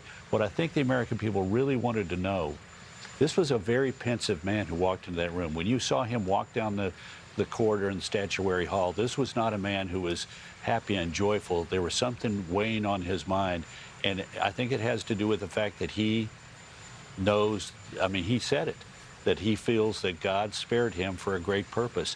We needed to know, like we did at the beginning of the Republican National Convention speech, what was going through his mind so that we understand the values and the vision that he's going to bring to this act. We forget today what JFK laid out in the way of a specific agenda in his inaugural speech, but we remember, ask not what you can do for what your country can do for you, but what you can do for your country. That vision and that values, that's what I think was, we got a hint of it in the golden age and the revolution of common sense, but he has an opportunity here in the few weeks ahead to really share with the American people the motivations. This is the outside, as you see Vice President Harris and the second gentleman walking away to their car, and then there will be a goodbye ceremony for President Biden and former First Lady Jill Biden as they get on Marine One. Britt, it is a transfer of power. It is, President Trump today called January 20th, 2025 Liberation Day, and this is the handoff. This is the send-off of a president. Looking back, how do you think Biden will be remembered in the history books? Well, I think it'll be hard for people to forget certain things. They'll have a hard time forgetting the price inflation that occurred and was so effective and so affected everyone in the country, rich and poor alike. And I think they'll also remember the controversies. They'll remember the border. They may also have a memory in the fullness of time of alliances that he tried to strengthen, and I think particularly in Asia did. I think they'll kind of remember the nice guy side of Joe Biden that was occasionally on display. I think people will have a hard time forgetting all these pardons because I think, that many done the way they were done, particularly these ones today, do, as Karl Rove suggested, leave a bad taste, and I think it'll be a long time, if ever, before people lose that bad taste in their mouth from those particular acts. We're watching a significant moment right now as President Biden and Jill Biden, the former president and first lady now, walk with the new president, the 47th president of the United States, Donald Trump, and his wife, Melania. It is striking. You wonder if President Biden said to President Trump in the car on the way over, by the way, I'm going to pardon my entire family on the way out the door. He said that it was all about motivated solely by a desire to hurt me, the worst kind of partisan politics, and it just, sort of smacks of the irony when you think about what the former president and now current president went through as we see hugs here as they get ready to board Marine One. Let's just listen in here. This is no longer Marine One. It's a special air mission, and they are leaving and will leave the Capitol front.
There you see the 47th president, only non-consecutive term since Grover Cleveland in 1892, and the first millennial vice president, J.D. Vance.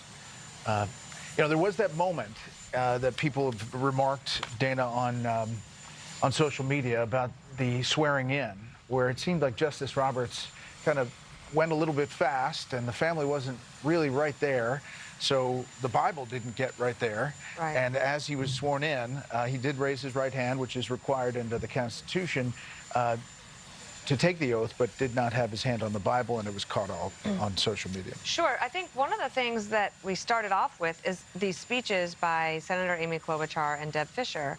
And Amy Klobuchar in particular went on for quite some time talking about the extensive planning they had done over this past year. Well, one of the most important things you can do is make sure that the incoming first family is in position in order to capture the most important moment that we've all been leading up to. And something happened where they rushed it a little bit. That doesn't mean that there's a problem. I don't think it was intentional. Well, there is no problem. The Constitution there's not is a problem. clear. Right. It's all good. Yeah, to be clear, there's no problem. Other and I do not think have it was not put their hand on a Bible in that same moment. And I think that was clear. The intention was for him to do that because Melania was holding it the whole time. And she comes forward, and you can see, even as he's repeating the words from the Chief Justice and the oath of office, the family is filling in behind in the camera shot. So that was a little rushed. But also, as Trump and Vance leave, now they're ready to go, right? We have executive orders to sign. We have people to go and see. They're throwing a lot of parties tonight. But I also was thinking about all the staffers. I remember this moment when President Bush left in 2009, and for a staffer, when you're saying goodbye, you're like, oh my gosh, I'm gonna miss it so much. I loved my opportunity working for all these people. But you think about all the new staffers that are coming in and how excited they are, full of energy and ready to go. Harris, you know, you reflected back to that preacher who was really powerful, hearkening to Martin Luther King Jr. This is MLK Day. Happens to be Inauguration Day as we watch the Bidens leave. But that was a powerful moment. So Pastor Lorenzo Sewell was talking about the importance of this day without actually saying it, but it was there. You know, I want to mention something else. The later stages of Biden leaving, to me, I believe, were really overshadowed by three things. Absenteeism. Like you rarely saw him doing those presidential things until there was something about the hostages to possibly announce, and we are more than grateful to God for that. But he was absent. And the moments that he sort of re-engaged, he was noticeably stumbling again. And I mean, it was a lot. Also bitterness. I mean, it probably is not him because we know the machinations and how it works behind the scenes. He possibly can't be making every single decision every single moment. So the people that he allowed to represent him on his team acted out of bitterness. They had to help carry out pardons and get those pieces of paperwork ready. And the last 15 minutes, as Martha pointed out, and I think you're right, Martha, had to be coordinated for, and you know what? We can all see that from where we're sitting here. That special mission on formerly known as Marine One and will be again when Trump boards it. But absenteeism, bitterness, and the garbled moment where Biden said that Trump supporters were garbage. I mean, it was a lot, those latent stages. This is a new page that's turned. We're ready to hear or see President Trump go into the overflow room, the Emancipation Hall. That's where Bill Hemmer is inside. I think we can check in with Bill. Just want to mention quickly on the way to Bill. So generally, Marine One, Special Air Mission in this case, will fly over the White House and take a circle around Washington for the outgoing president and his wife to just take a moment to take all of that in as they exit. Bill? Hey, guys. Good afternoon. I can tell you the atmospherics in here were much more intimate than a regular State of the Union where you have 750,000 people on the National Mall. I just thought the introductions of everyone was much more, it was more focused as opposed to everybody coming out at the same time and you look here and you look there and you try to identify people. It was all right there for you to see. Before this began, we talked about not having a theme, and I got the sense that his theme was America doesn't take care of Americans. And I thought some of the split screen shots there between the now 47th president and the outgoing president, President Biden, with his legs crossed and looking generally off in another direction toward the left. I felt like it's one of these things you see at the Friars Club in New York City where one guy's roasting the other guy, literally. And the other sense I got here was that it felt more like a State of the Union address. One side stands up and cheers, and the other side sits there with their arms crossed and folded. And I thought there was a lot of that here on the Capitol building. As for the supporters behind me, they were very engaged, but I would not say this was a room of euphoria. This was the Emancipation Hall where upwards of 1,500 people have gathered. But listen, this room is not like that arena you're going to see in about 2 hours in downtown Washington, D.C. So we'll see the president here in a moment, and I'll give it back to you guys across town now in Washington.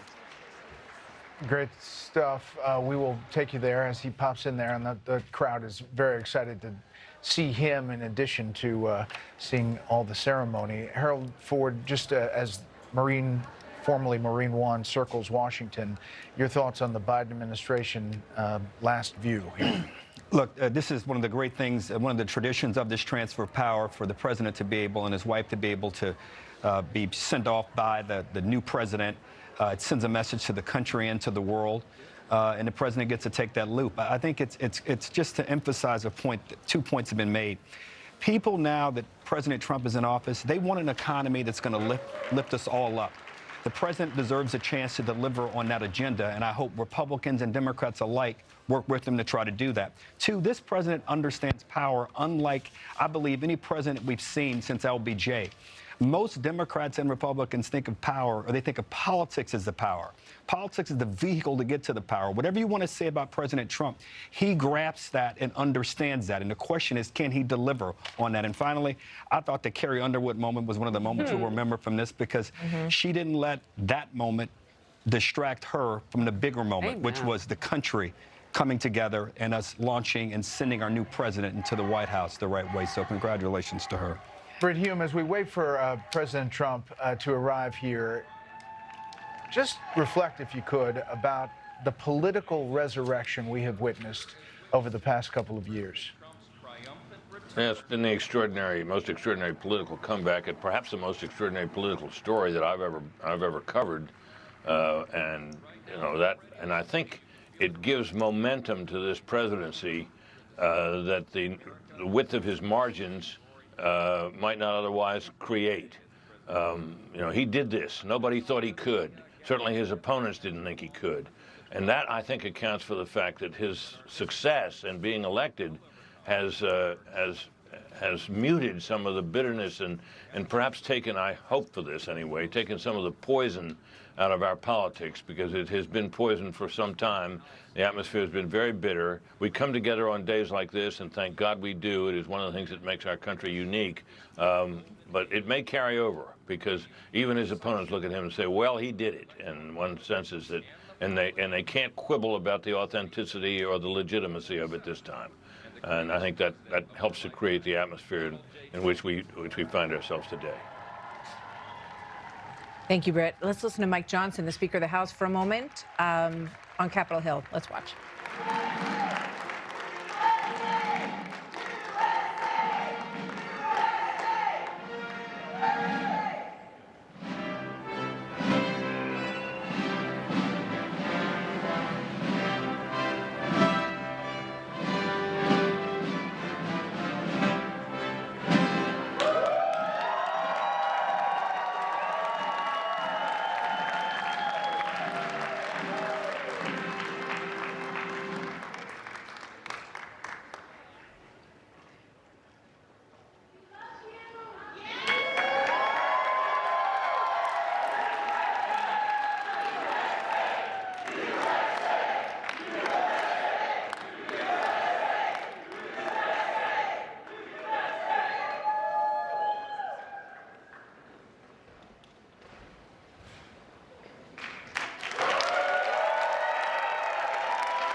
Well, thank you all so much for being here. And was that a hell of a speech or what? That was, man. That was a good way to start it off. You know, I didn't know exactly what the president would put in that speech, and I hoped to myself that he wasn't going to hold back, and sir, you didn't hold back. That was a hell of a way to start the next 4 years. But I just want to say from the bottom of my heart, and I know I speak for the president and for all of us, thank you, thank you, thank you for making this possible. We love you. We wouldn't be here without you, and we're going to make America great again together for the next 4 years.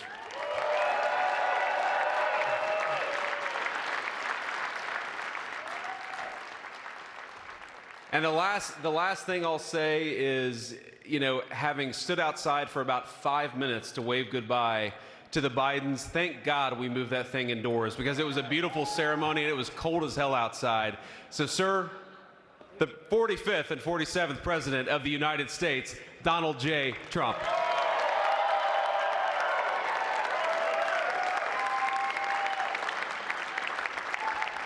No, he's right. I said, oh, look at this beautiful sunny day. We blew it, and then I went outside and we were freezing. You would have been very unhappy. The sun was very deceptive, I will tell you. It is cold out. And I'm sort of saying, you know, that was so beautiful today. Maybe they should do it there every 4 years. Does that make sense? I don't know. Because, you know, the outdoor thing is really good, but it gets a little cold around this time of the year, as some people have noticed. And a lot of times they suffer through it. There was no suffering in that room. It was 72 degrees. It was perfect with the best acoustics I think I've ever heard in a room. This is not so bad either. But I just want to say, you're a younger, far more beautiful audience that I just spoke to. And I want to keep it off the record. I want to keep that off the record, because I don't want to have all those big shots up there. I don't want to think you're more powerful than them, you look better than them, and I love you. Now, we just had a great time. We just had a great day. This was amazing. You know, when you think we took a journey, I mentioned in the speech, a lot of people said that was not a journey that was possible, and it was indeed possible. I didn't really know too much about what they were saying when they said that, but a lot of people felt it. And we hooked up with J.D. very early. I watched J.D. over a period of time. I endorsed him in Ohio. He was a great senator, and very, very smart. The only one smarter than him was his wife. That was, I would have chosen her, but somehow the line of succession didn't work that way, right? But now she's great and he's great. This is a great, beautiful couple, and unbelievable career. I just said to him, you are very upwardly mobile, because he hasn't been doing it that long, but he picked it up so quickly. Remember, the first week was a little bit like the fake news was hitting him really hard. And I said, ooh, this may be tough, but after that, it was smooth sailing for him. He took on everybody. He took on the meanest. I don't want to use the word corrupt because we're into a new system, so let's wait till the corruption begins, because it will. But he took on some pretty mean people, and he handled it well. I want to also congratulate Mike Johnson for the job that he's doing.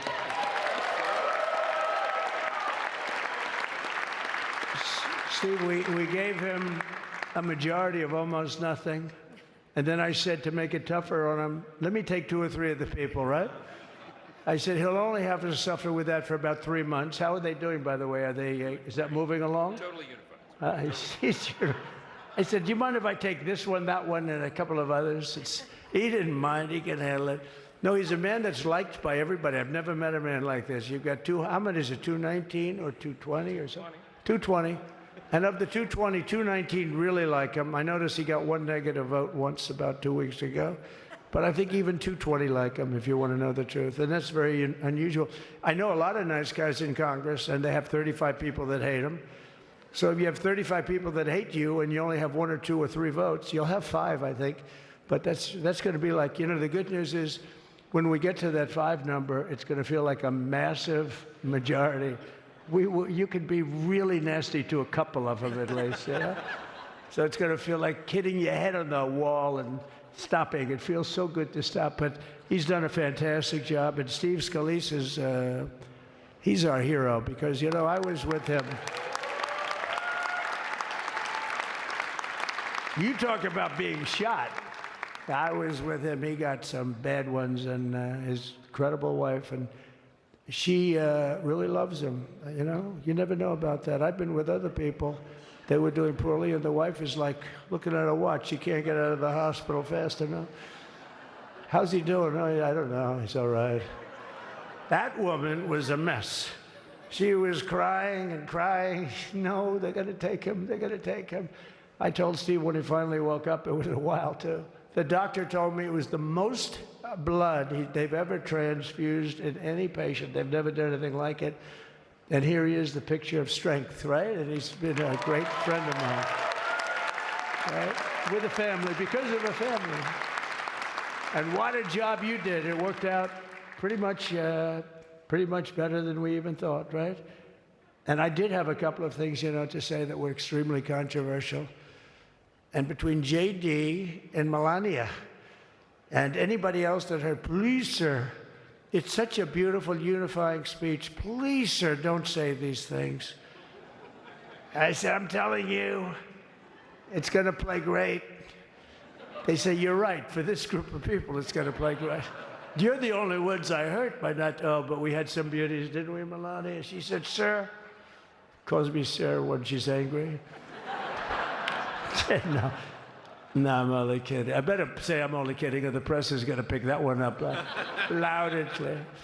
No, but she said, no, I think it would be terrible. It's such a nice speech. I think it's, you know, it all depends on your delivery. How was the delivery? Was it good? But she said it's such a beautiful speech. You can't put things in there that you were going to put in. And I was going to talk about the J6 hostages, but you'll be happy because, you know, it's action, not words that count. And you're going to see a lot of action on the J6 hostages. See a lot of action.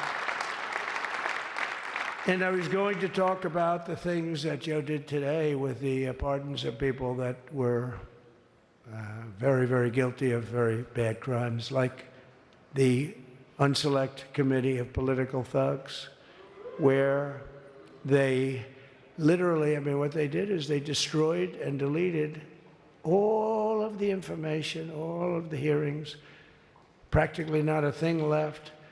They deleted all the information on Nancy Pelosi having turned down the offer of 10,000 soldiers. You wouldn't have needed 10,000. You could have had 500, and it would have stopped. Because we may have 1 million people that day, the people that were there. You don't see any photographs, but we have a lot of great photos. But you don't see those photographs. They don't put them in. They show the people at the Capitol. But I was talking about that. I was going to talk about that. They said, please don't bring that up right now. You can bring it up tomorrow. I said, how about now in front of the I'll bring it up right now. You know, this little time delay is good because we're getting great reviews on the speech. Now watch. They'll take the speech and say, I didn't like it because he left there and he's talked to people. But we're giving you a little more information than we gave upstairs. But no, they pardoned a lot of people. They pardoned, before we even get to today, they pardoned, 33 murderers, absolute murderers, the worst murderers. You know, when you get the death sentence in the United States, you have to be bad because they don't give it much. And he pardoned almost everybody having a death sentence. And if you went through the crimes that were committed, you wouldn't even believe them, the level of violence, the people that were killed, the innocence of people that were killed and children killed by these people. And he pardoned them for whatever reason. He spared them, but they didn't spare the people that they killed. And, you know, who knows what happens in the future. It's one of the worst because a lot of times they let them out early after that. You know, they say you're going to be in for life, but then all of a sudden they get let out for good behavior, and then they go on a rampage. You know, it's one of those little things, right? But I was going to talk about that. But I was really going to talk about the level of, you know, what's going on. Why are we doing this? Why are we trying to help a guy like Milley? Why are we doing Milley? He was pardoned. What he said, terrible what he said. Why are we helping some of the people? Why are we helping Liz Cheney? I mean, Liz Cheney is a disaster. She's a crying lunatic and crying crying Adam Kinzinger. He's a super crying. I never saw the guy not crying. He's always crying. I looked at him. I remember years ago, he was actually on my side. And then one day, you know, when you don't want to kill people in wars, they turn against you. Liz Cheney hated the concept of not going to war with everybody. Let's kill everybody. Let's spend a lot of money on military equipment, you know, where her father works, right? And, but what she did was incredible. Think of it. They destroyed and deleted all of that information that went on for almost 2 years against Trump. And the reason they did, because it was all false. Like the person that said, I tried to strangle a Secret Service agent. That's one of the toughest human beings I think I've ever seen. I actually had a friend saying, please don't change that, sir. You are the coolest sucker in history. Remember, she said, I put my hands around his neck because he wouldn't go to the Capitol. Made up fiction. And I was rebuffed. And the guy on the right is a massive weightlifter, probably stronger than me. Do you think he's stronger than me, honey? You know who I'm talking about. Possibly stronger than me. Slightly younger than me, like, I won't say how many years because I don't want to talk about that, but a lot of years. But I had a friend that said, why are you disputing that story? That's the coolest story I've ever heard. That I would attack a karate champion, get slightly rebuffed, and then throw my arms around a guy with a neck about this big. Even though there are bars, you know, there are bars, you can't really do that anyway. So, so I wanted to talk about that. But all of that stuff got deleted. And the reason it got deleted is they were all caught in lies. You know, Secret Service testified, and they said it didn't happen. Actually, the two guys were very embarrassed. They're suffering because their friends are saying, did Trump really do that to you? But they gained a whole new respect for me. But it was just make-believe stuff, and there were a lot of make-believe stories made up. So rather than suffer the wrath, like the story with Nancy Pelosi, I offered her 10,000 soldiers. She knows it. She admitted it on tape that her daughter made. She's a videographer or whatever you call her, which I'm glad she is. Oh, she can't be in good stead with Nancy. But Nancy said it was my responsibility as she's leaving the Capitol. She said it was, and it was. She's in charge of security at the Capitol. But I offered them up to 10,000 soldiers, even more. One time I said more, as many as you need. But you needed 400 or 500. If 4 or 5, you 10,000, that would be more than the number of people there by lot. But we offered her 10,000. Think of it, 10,000 soldiers. In other words, J6 wouldn't be J6. There would have been no J6. But she rebuffed them. She didn't like it. No, she didn't like it. Maybe she wanted that to happen. But she's guilty as hell. And now we would have to go through the process because they destroyed all evidence. They deleted everything. There's virtually nothing left. The other fake story and so many other fake stories. And many people came out on our side. And those people now would got to find them. There's nothing left. So that's a criminal offense. If that were a civil case, it would be a criminal offense. If that happened civilly where you did that, it would be a criminal offense. So I decided I'm not going to make this speech complicated. I'm going to make it beautiful. I'm going to make it a unifying speech. And then when they said we have a group of people that are serious Trump fans, I said, this is the time to tell those stories.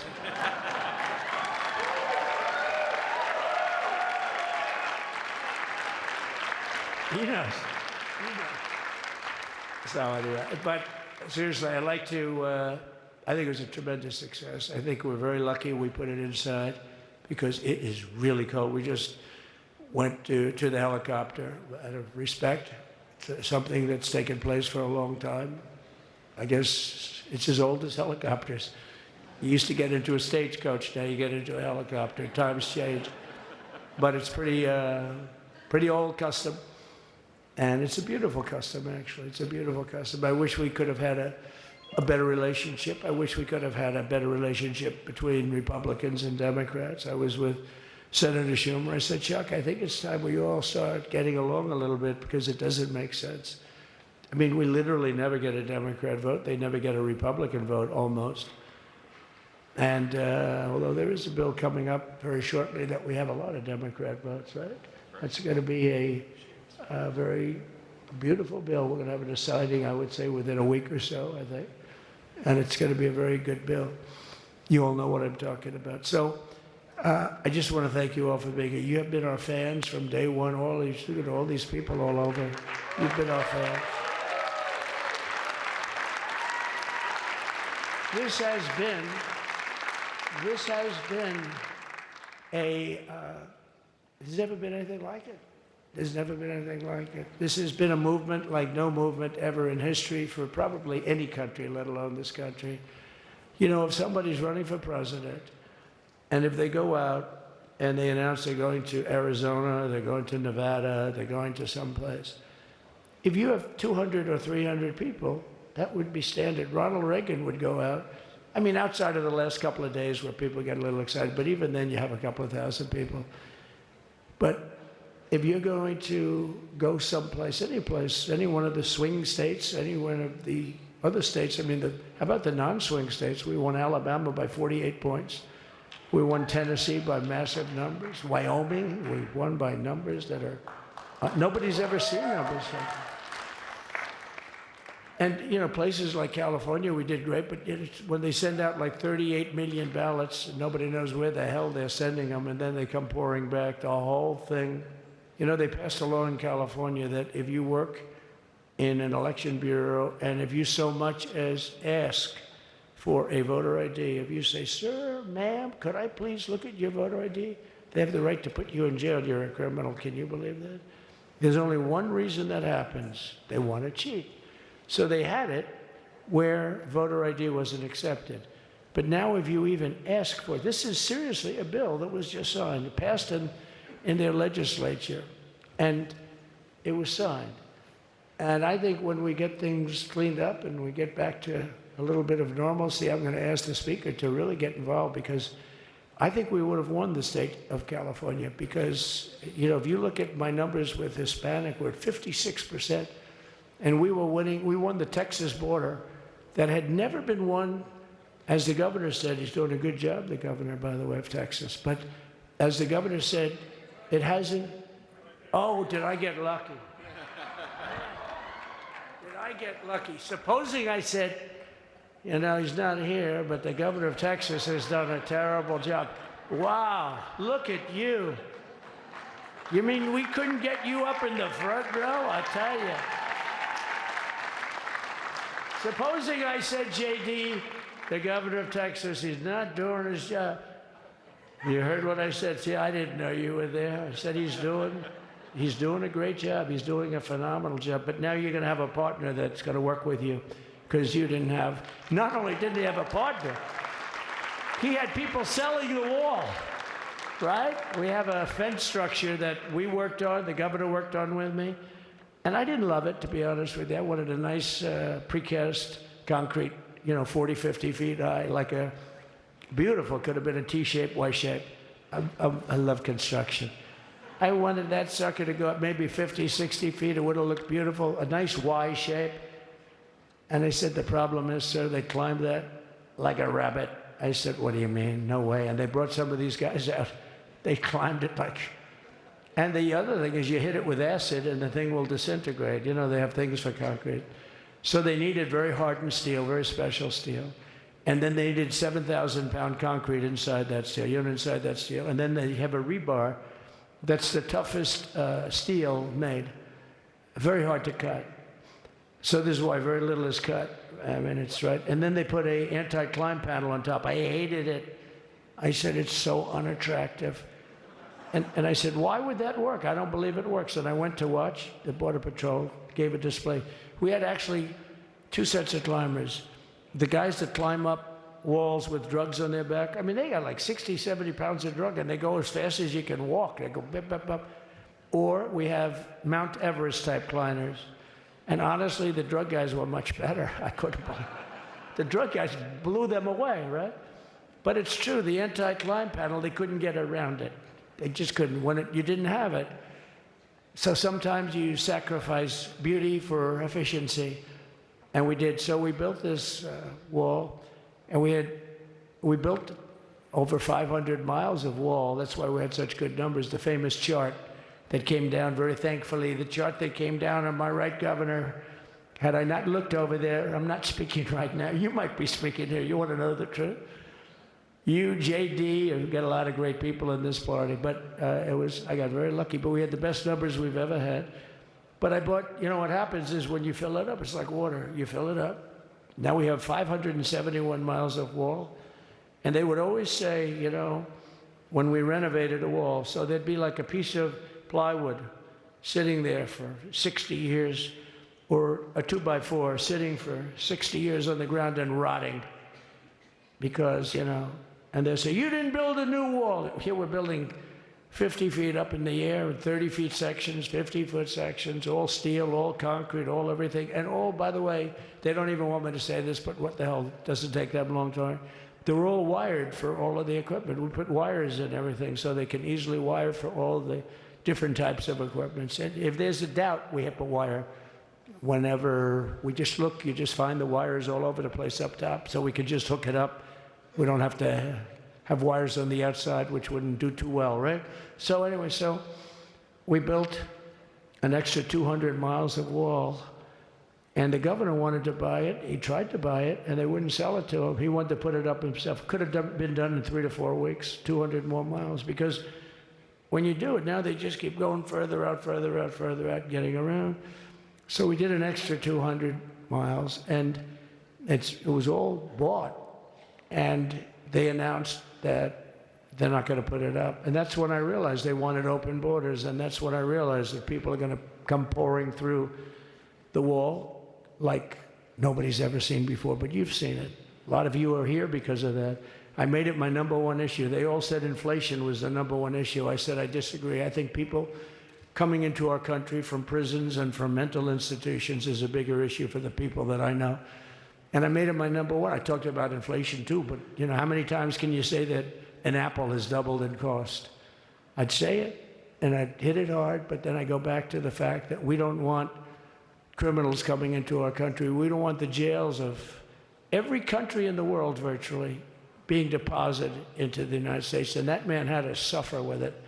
And he did an unbelievable job. I'll tell you, he was a very popular governor, but now he's like an unbeatable governor because of your border policies. He was fantastic. And he really was. So. Governor Abbott he's a great man, great leader. And, but it did make him did you do it? You didn't do that for politics. You did it because you wanted to do the right thing. But I'll tell you, it sure as hell worked for politics too. It's self-preservation, that's right. But no, because the people are demanding it. The people of Texas are demanding it. The people are demanding it all over. So anyway, so we built it, and they wouldn't let us use it. They wouldn't let the governor use it, and other governors, they wouldn't let him use it. But he was the leader of the pack and did a great job. And then we heard about a month ago that not only wouldn't they let us use it, they were selling it. They were going to sell it for 5 cents on the dollar. Now, 5 cents on the dollar then, but today it would cost more than twice as much to build because we bought it like 6 years ago.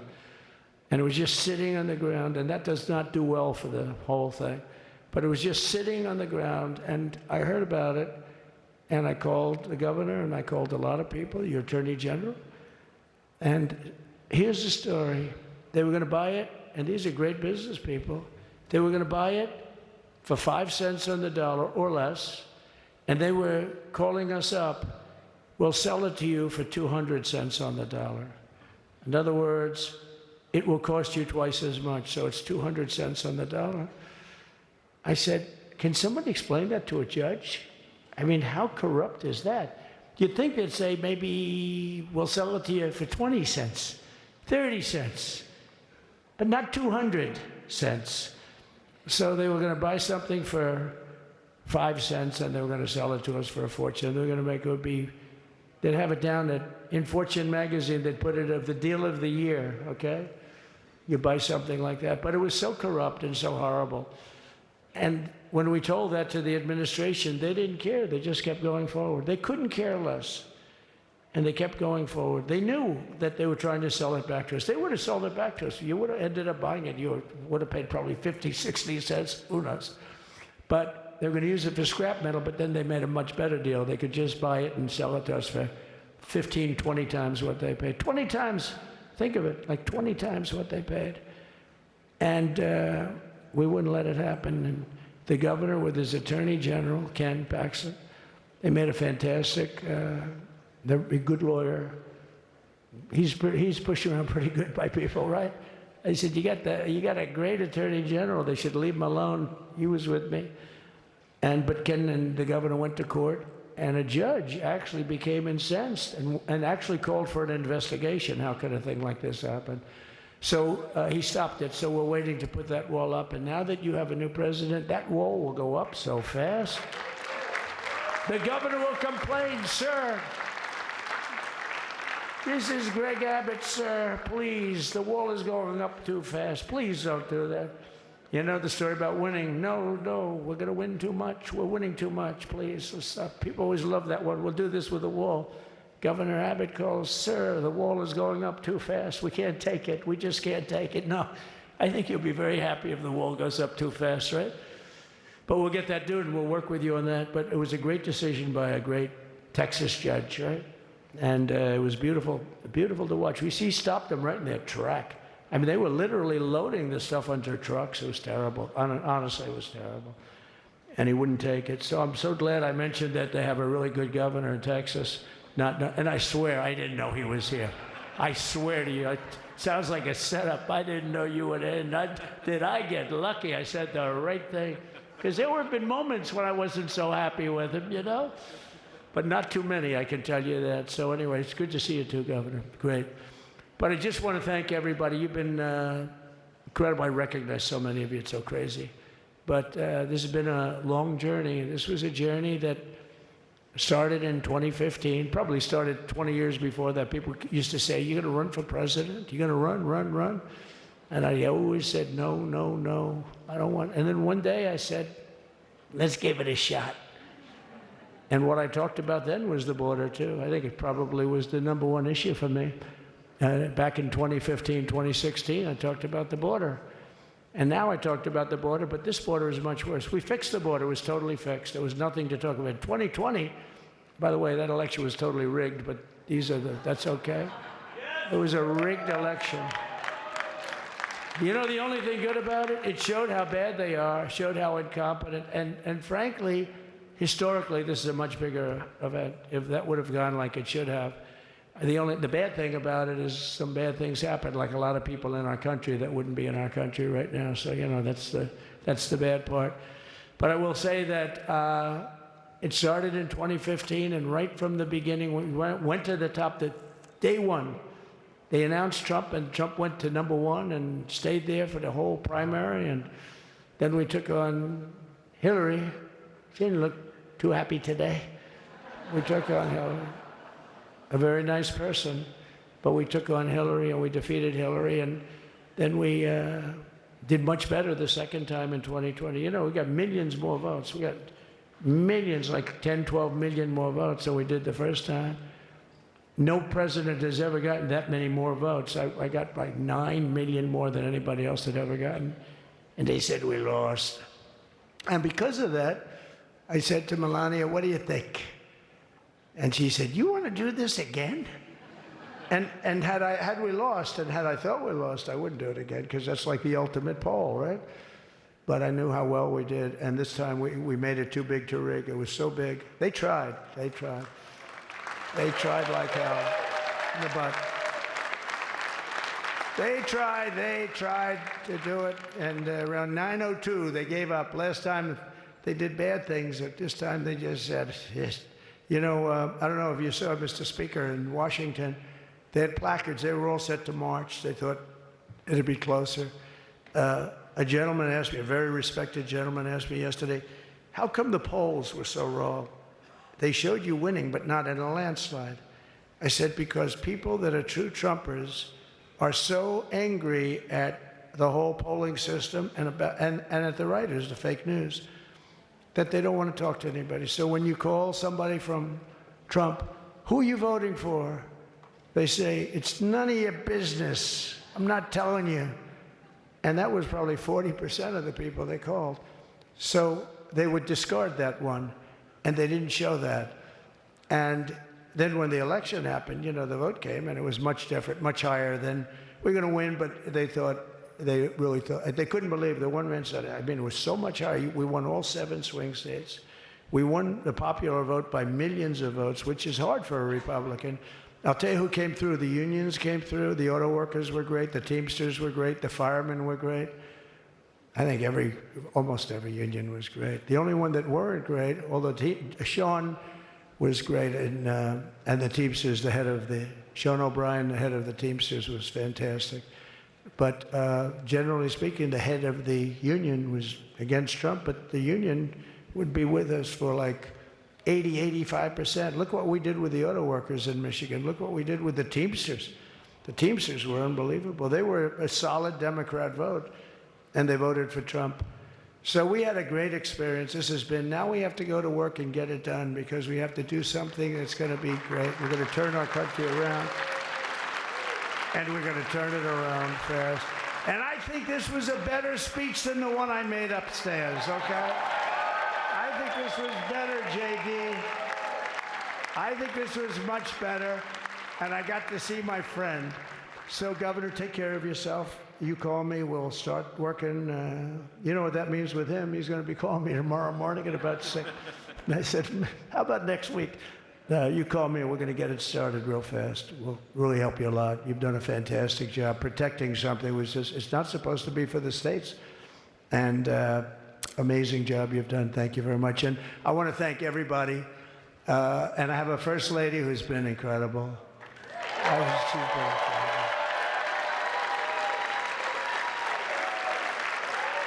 I shouldn't say this. I'm going to get hell when I say this, but her feet are absolutely aching. You know, those heels. And we thought we were leaving. We were going home. Sir, would you be able to go down and say hello to some of your other fans that are here? I said, oh, I didn't know that. Wow. Did you get to see pretty clearly the picture, I hope? Good. That's good. But because you wouldn't want to make the same speech again, right? But she said, darling, I love you so much, but my feet are killing me. I said, honey, let me just see how far it is. I asked the person. Oh, not that long, maybe 400 or 500 yards. That's 5 football fields. I said, can you make it? She said, we're going to make it no matter what. We're going to make it because we have to go, right? Right? And then we went out to the helicopter, though, just prior to this, and said goodbye. And it's a custom, and the wind is blowing like crazy. And with the hat that she's wearing, she almost blew away. We almost lost our... She was being elevated off the ground. She almost blew away. No. So we all appreciate it, because she's been a great First Lady. A beautiful and a great First Lady. And they love our First Lady. You know, JD, whenever I make a speech, I see hundreds of times, we love our First Lady, we love, and they do, and they should. She's great. So I just want to thank you very much. I just want to thank everybody. And I felt that, I said to JD, should we give him the A treatment, the B treatment, the C, the D, or the F? You know what the F is? Hello, everybody. Thank you for being here. Bye-bye. I gave you the A+ treatment. Thank you. Thank you all. Thank you, Governor. Thank you all very much. Appreciate it. President Donald Trump unplugged. We're pretty sure that was not on the teleprompter. That speech actually was longer than the inauguration speech. It was. In an off-the-cuff kind of way, and talking to supporters, saying a lot of times, I shouldn't say this, but I'm going to say this. He seems like he's having a good time. He's having a good time. And that there were a few things that he wanted to get into the other speech. He said that the First Lady had said, oh, leave that part out. But we heard it. These folks got the full treatment. As did Bill Hemmer inside Emancipation Hall. Bill, your take? Hey, guys, you know, after 2016, he loved to play the greatest hits about how he won, especially when Pennsylvania was called at 2:25 in the morning. That was then, but the comments today about January 6th and the 10,000 troops offered to Nancy Pelosi, he mentioned here. It makes you wonder how much he wants to relitigate the past. I think today is an indication that he's willing to do that. We'll see how far that goes in time. I also think in your conversations, guys, about the pardons for the Biden family, I thought that split screen was absolutely stunning. I always find it to be, especially this time with the Bidens leaving Washington, D.C.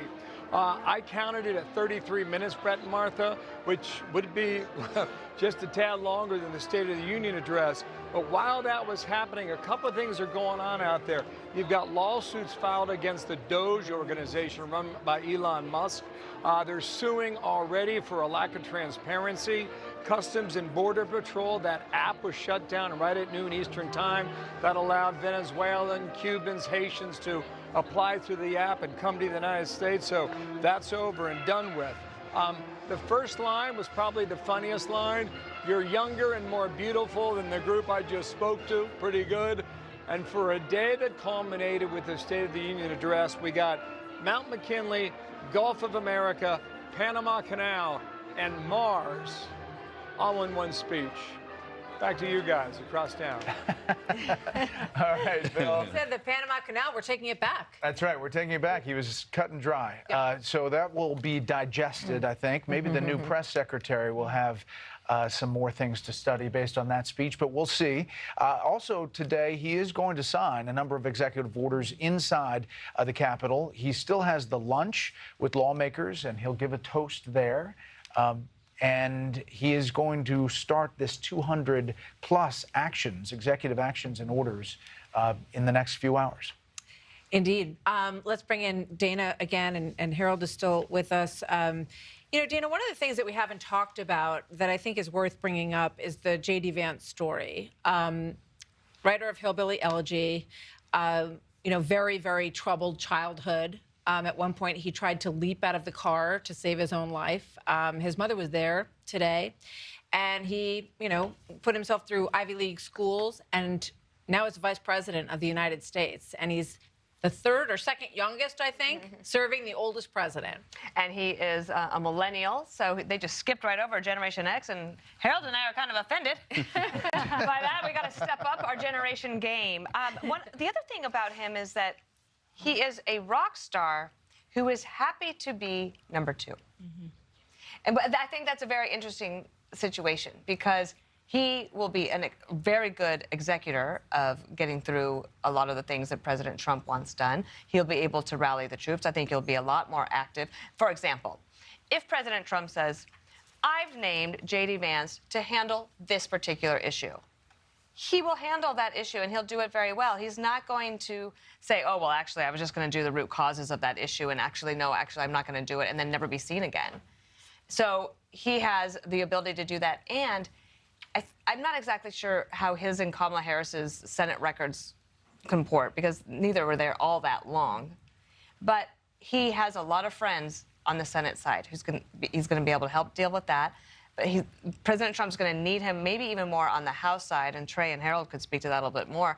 Mike Johnson, as a speaker, has such a narrow margin. They're going to have to get every Republican to try to vote for that so that he'll be able to bring the pressure and the pain. But also the youthfulness. President Trump points it out. He goes into the overflow room and he says, wow, everybody here is so young and so beautiful. And of course, he's complimenting them. But there is a stark generational change that you can see, like in the confirmation hearings. You see the youthfulness of a Pam Bondi answering questions to senators who are a generation older than her, and that makes a difference. The other thing I'd like to say is something I think you and I were talking about it. Usha Vance looks like a generally happy person. She has always got a little bit of a slight smile on her face. She's delighted by her children. She looks amazing in her choices of outfits. The pink is a very good choice on the pink, but her outfit was amazing. And her children are delightful.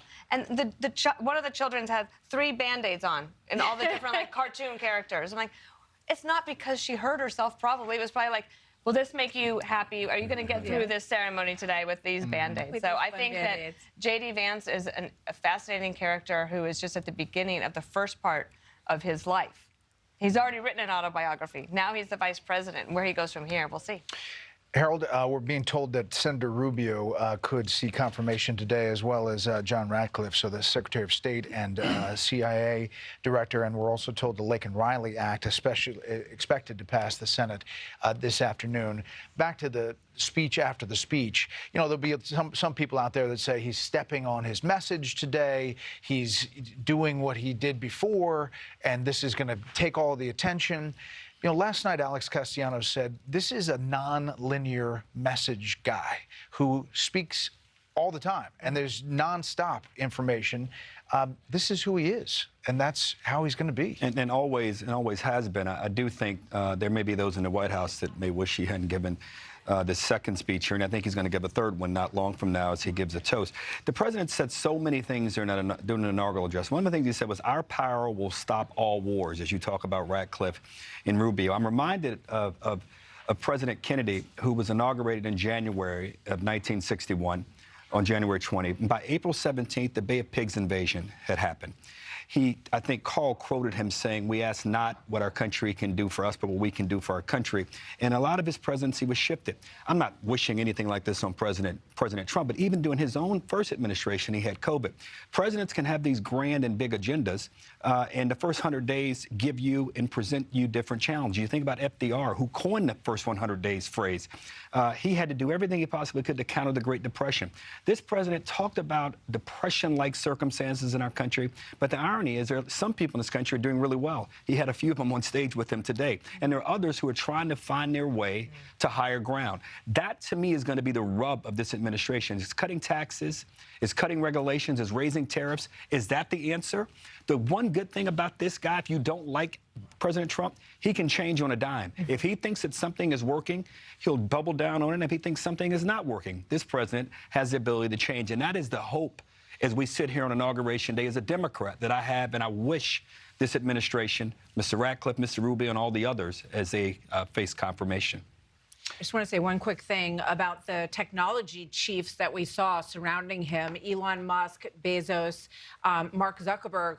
They also are part of the nation's defense because AI is so astutely important to how we go forward. When you think about Ratcliffe and Pete Hegseth, I think there has to be some sort of connection in these issues. So they're not just there because they have turned and supported this president. They also, I think, represent a really important part of the future. Kayleigh McEnany and Trey, we are going Trey Gowdy here. We're going to check in with Aisha Hasni real quick, who's in the Russell Rotunda, where we saw that ceremony. Aisha?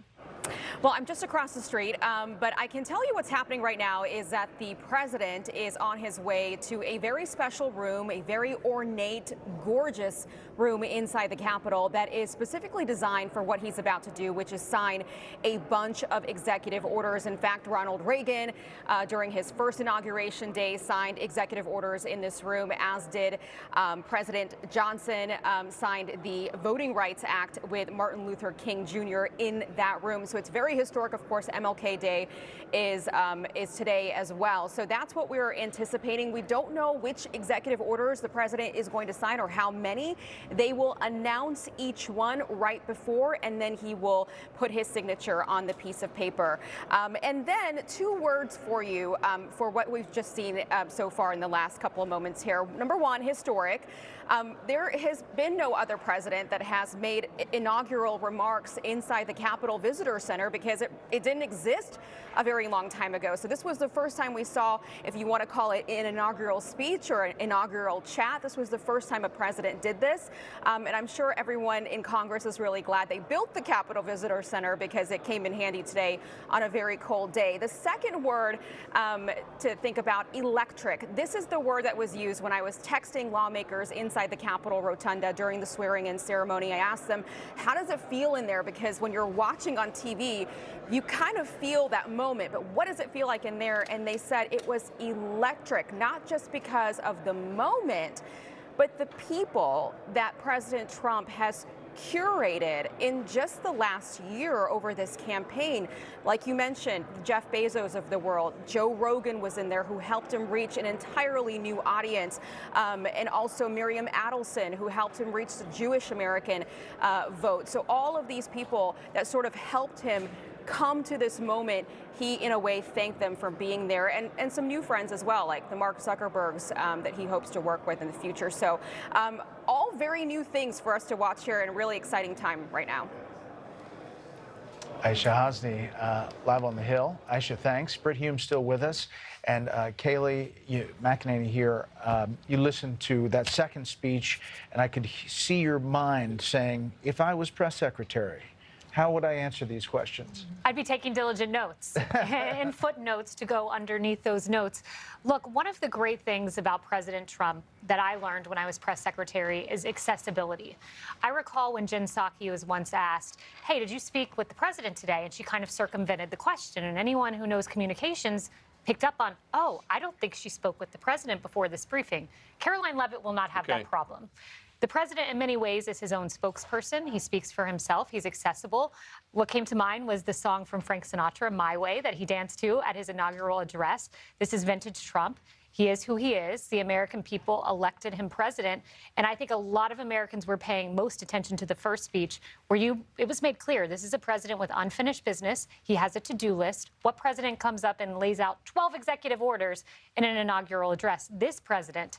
And one last note, Peter Alexander said as they're setting up the Oval Office, they laid out the Reagan rug that Nancy made for her husband. It's the sunbeam pattern rug, the same one I first walked on when I briefed him for a COVID briefing my very first time. I think he's laying that out as a symbol. He's got more to do. He had 4 years. These are the 4 years that he wanted, and now he has at the behest of the American people.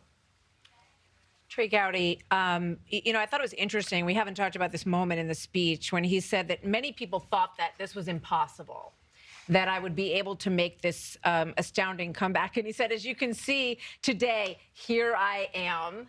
And the people have spoken. And I think it is true that the reason that he is back in office is because the people wanted him to stay and wanted him to have this comeback. He couldn't engineer it by himself. It was with really great support across this country.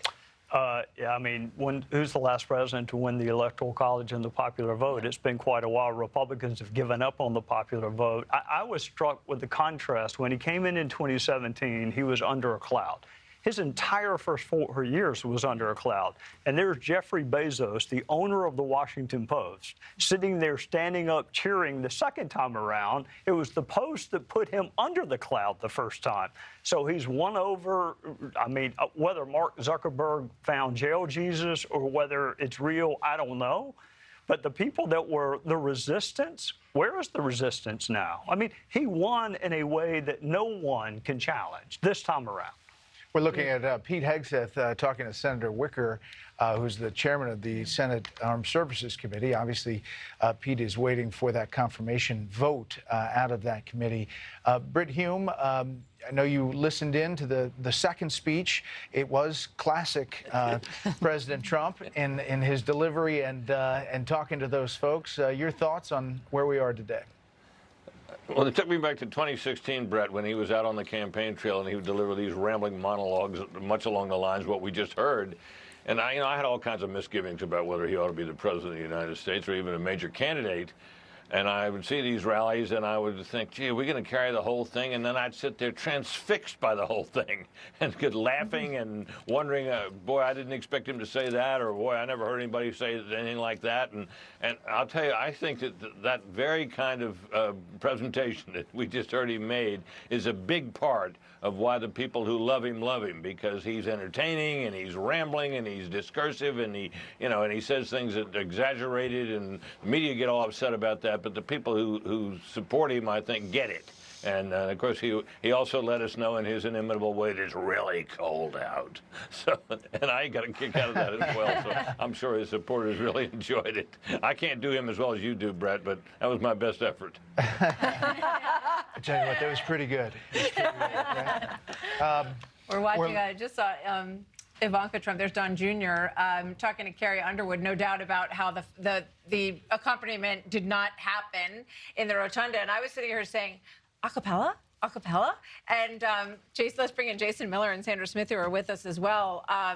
maybe one of my favorite moments. 'Cause she said, if you know the words, sing along with me. And everyone did. And she kind of gave them an applause at the end. And I think it really worked out and almost could have been planned that way. Yeah, sometimes the spontaneity adds to the event. Jason?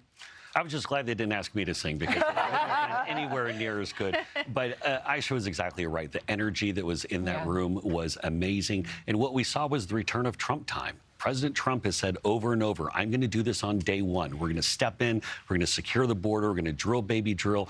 And then we heard it. And we haven't heard a president come in with that specific of a list of things that he's going to do in a long time. You know, when Ronald Reagan came in 1981, he had some very tough words for talking about the state of the country. President Trump laid the table as well today, saying these are the problems. But again, that's why he was elected, because he said he was going to fix it and do it immediately. He doesn't need to fish around trying to figure out where the light switch is. He can start doing it. You know, we did the reporting on President Biden's pardoning of his family members. It happened officially in the last 15 minutes. He, President Trump, was meeting with President Biden at the White House and then took that drive. Did he know by the time he got to that stage that Biden had pardoned his family members? I didn't ask him about exactly when he knew, but really, this is President Trump's day. Anything for Joe Biden to do that, I thought that was nonsense. We've had 4 years of disaster with Joe Biden. Now let's get back to success, and that's what we started doing. And so the signings, they're already happening, right? So the president started signing some things there in the Capitol, and then he'll be heading over to the Cap One Arena, downtown Washington. There'll be some additional signings, and then some of the bigger ones that have been talked about, that'll happen at the White House a little bit later today. So actually, it'll be 3 different sets of signings that the president will do it. We've never seen this happen this fast before, but that's Trump time. Jason, let me ask you one more question. He talked about North Carolina specifically, and he talked about California specifically. We understand he's going to go to California on Friday. What is going to look different at this point with his involvement?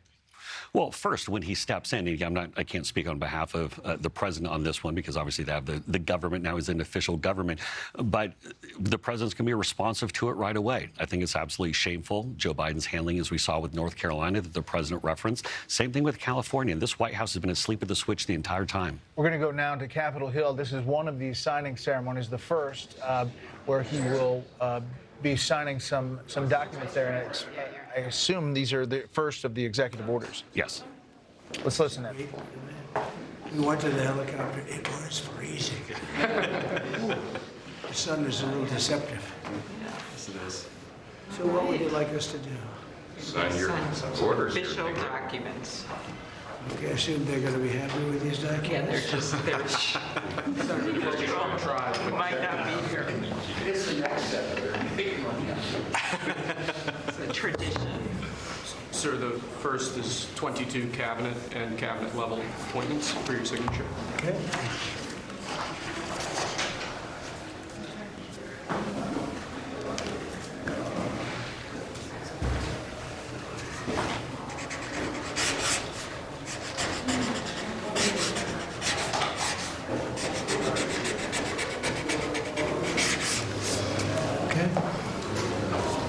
The next one will be, excuse me, the next one will be 47 sub-cabinet level appointments, sir. But you don't have to sign 47 times.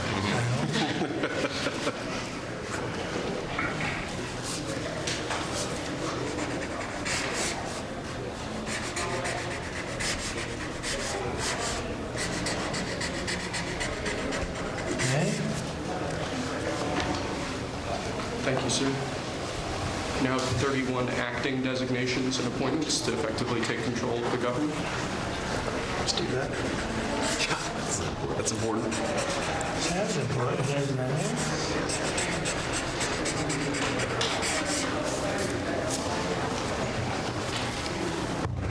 And we have 15 commission chairman and acting chairman appointments. Send him. Commission chairman and acting chairman.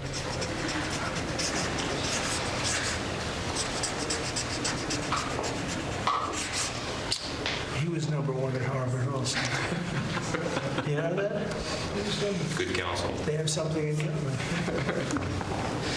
Thank you, sir. Lastly, we have a proclamation ordering that on all future inauguration days, including this inauguration day, that flags shall be flown at full mast. Very important.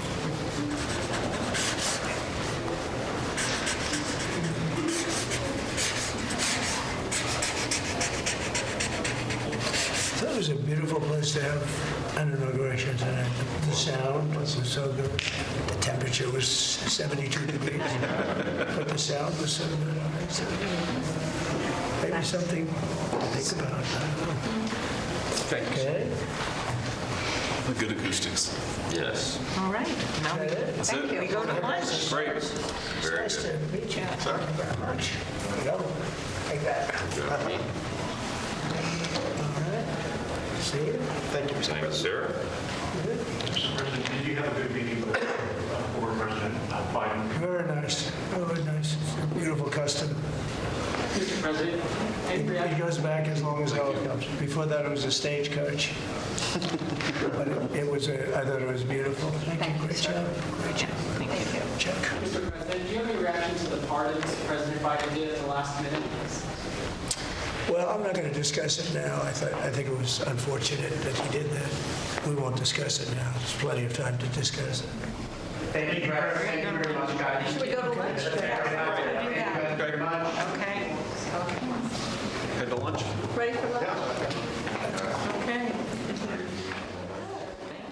Okay, President Trump signing the official documents that set up his nominees officially in the record. It's taking over the government. This is the procedural part. This is not the list of executive orders and actions. We'll see those throughout the day at Capitol One, and then later at the White House, some more. But you heard him being asked there whether he knew about the pardons from President Biden. Said he didn't want to talk about it right then.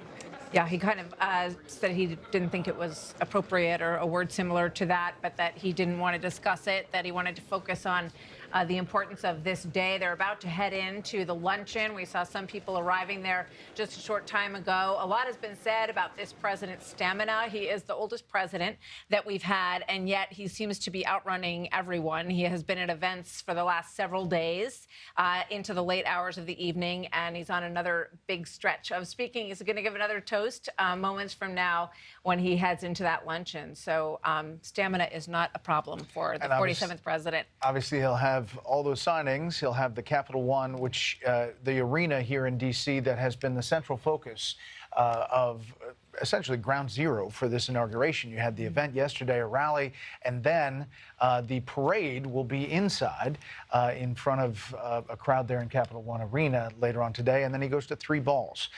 Sandra, your thoughts on this day, and what else you took away from his speech and the message as it's an action day? I mean, stuff's happening. Well, interesting. If you go back to the speech in the rotunda, you can imagine I was keeping track of when the economy came up. It was interesting. It wasn't a lead. It was about 13 minutes into the 30-minute speech, so almost halfway through. But he stuck to his message on bringing prices down, taming inflation. We'll see what happens with the trade deals and the promise of tariffs and all of that. And, you know, this was sort of a preview of what is to come. I think the tone today is just absolutely celebratory, as you can see. And I know for all of us who have been in D.C. for several days now, you feel it in the streets, you see it in the restaurants, right? You feel it in your hotels.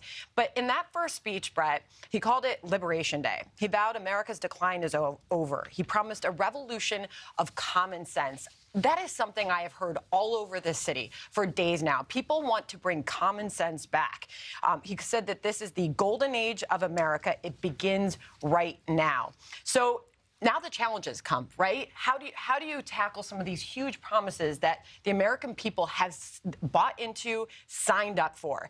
And that's what we're about to see with the executive actions. I'm just thinking about the oil and gas and releasing some of those regulations that have been on the oil and gas industry to bring those prices down. I mean, that is what we are going to see, you know, as his team has already detailed to us in the coming hours and days. And maybe these executive actions will reveal a little bit more about that. Let's take a listen. I think X3, we have a soundbite from Liberation Day.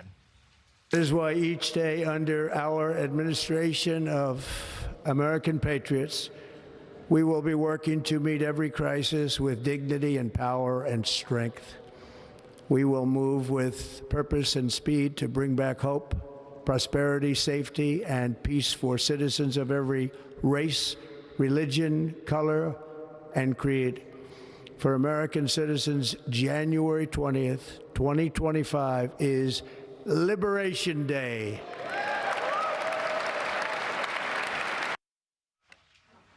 Jason, can you talk at all about the formation of this speech, how he's worked on it, who worked on it with him?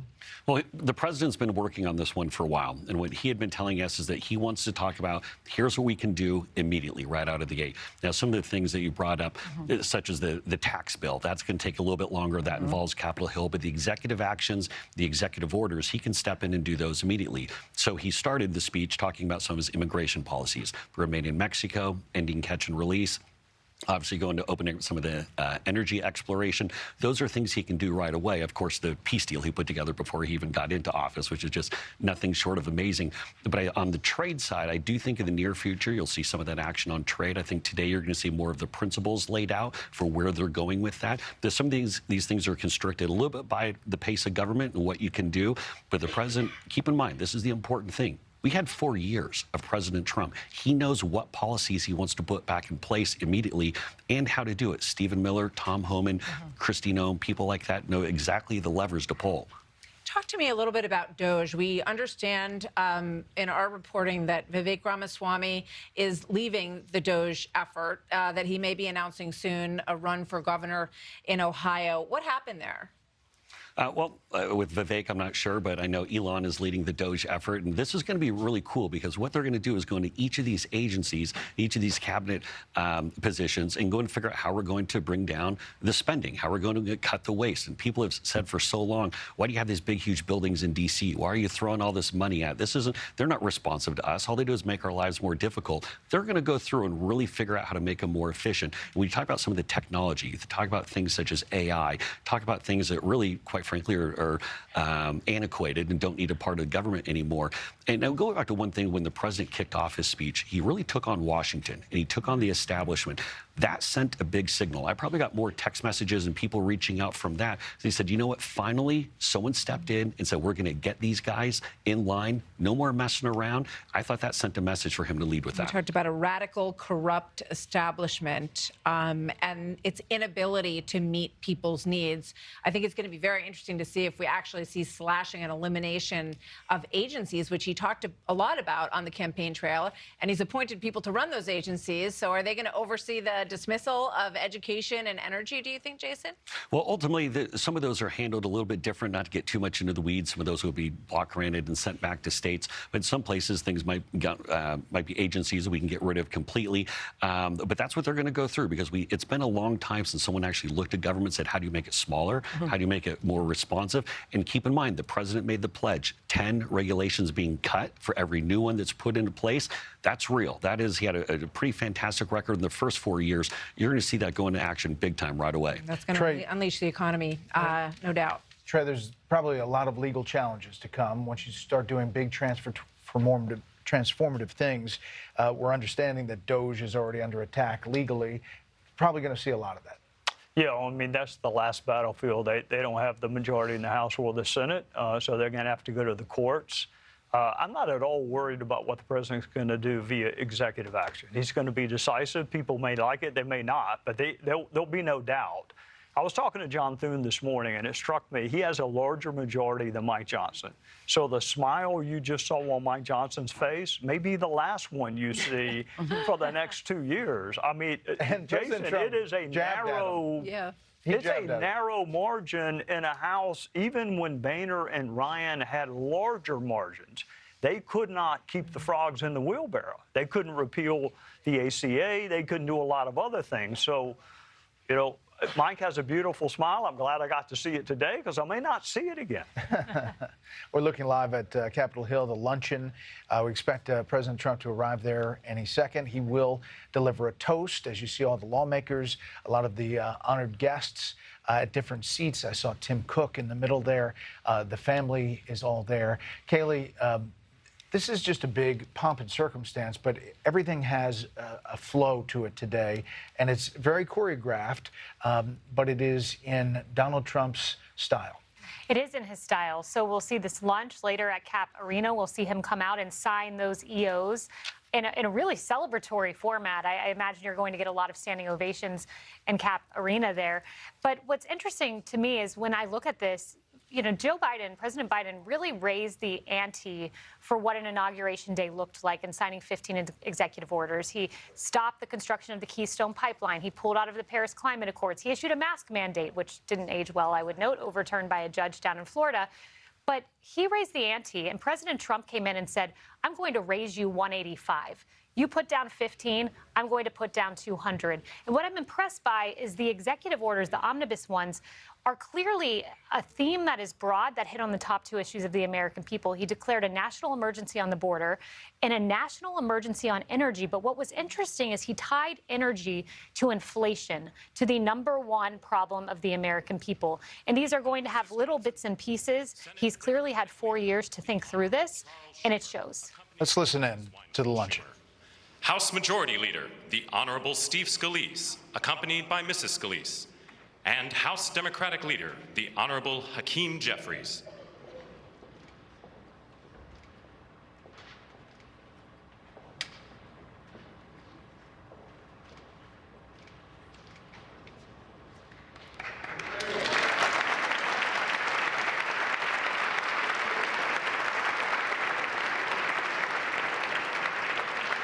Please remain standing for the honors and the invocation.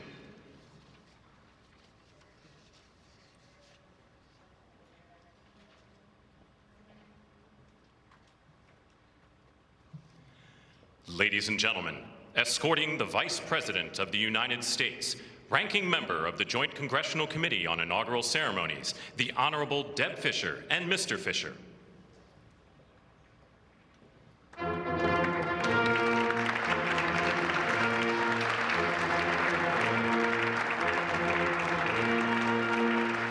Ladies and gentlemen, the Vice President of the United States, the Honorable J.D. Vance, accompanied by Mrs. Vance.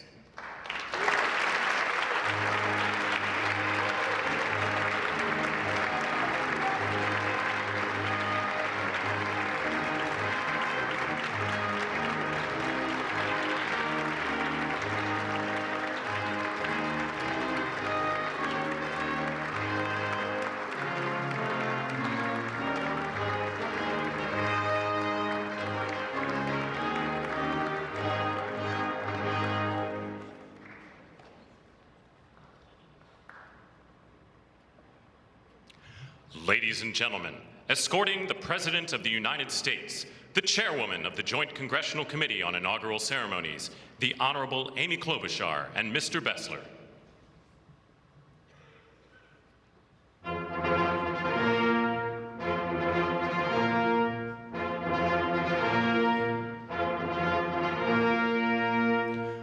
Ladies and gentlemen, the President of the United States, the Honorable Donald John Trump and Mrs. Trump.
I have a feeling people are very hungry, so I'm going to get this started. Mr. President and Madam First Lady, Mr. Vice President and Madam Second Lady, my colleague Senator Fischer, distinguished guests including the Speaker, Leader Jeffries, and Senate Leaders Thune and Schumer, on behalf of the United States Congress, welcome to the 60th inaugural lunch. Big surprise, we are featuring Nebraska beef and Minnesota apples for dessert. We are here in Statuary Hall where these luncheons have taken place since President Reagan's first inauguration in 1981, and where the House of Representatives once met over 150 years ago. That would be before you were born, Mr. Speaker. In 1864, after the new House wing of the Capitol was built, and in the midst of the Civil War, Congress dedicated this chamber to host statues chosen by every state. Walking into the hall, we all passed under the arch, holding the marble Car of History clock. The statue shows Clio, the Greek muse of history, holding a book to record events as they happen. And as you can see, she's heard a lot of stuff. And as she rides her chariot forward into the future, she looks behind her to remember the past. She remains here as she has for hundreds of years, a reminder that history will remember the events of the present, and it is on us to write that history right now. Speaking of art, the painting right here before you, I chose this painting for this lunch this summer, and it's titled American Horizon.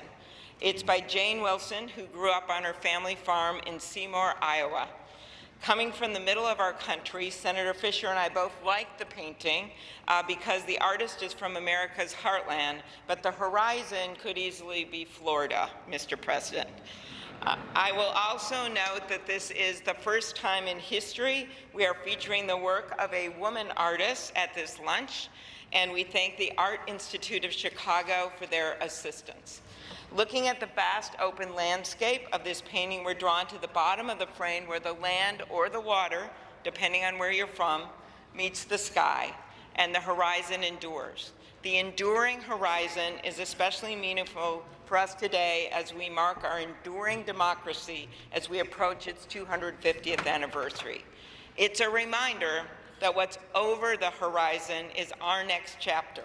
And it is my prayer that the people in this room can write that chapter together. I'd now like to ask U.S. Senate Chaplain Dr. Barry Black, and we thank God he is back with us and in good health, to deliver the invocation, after which lunch will be served. Thank you.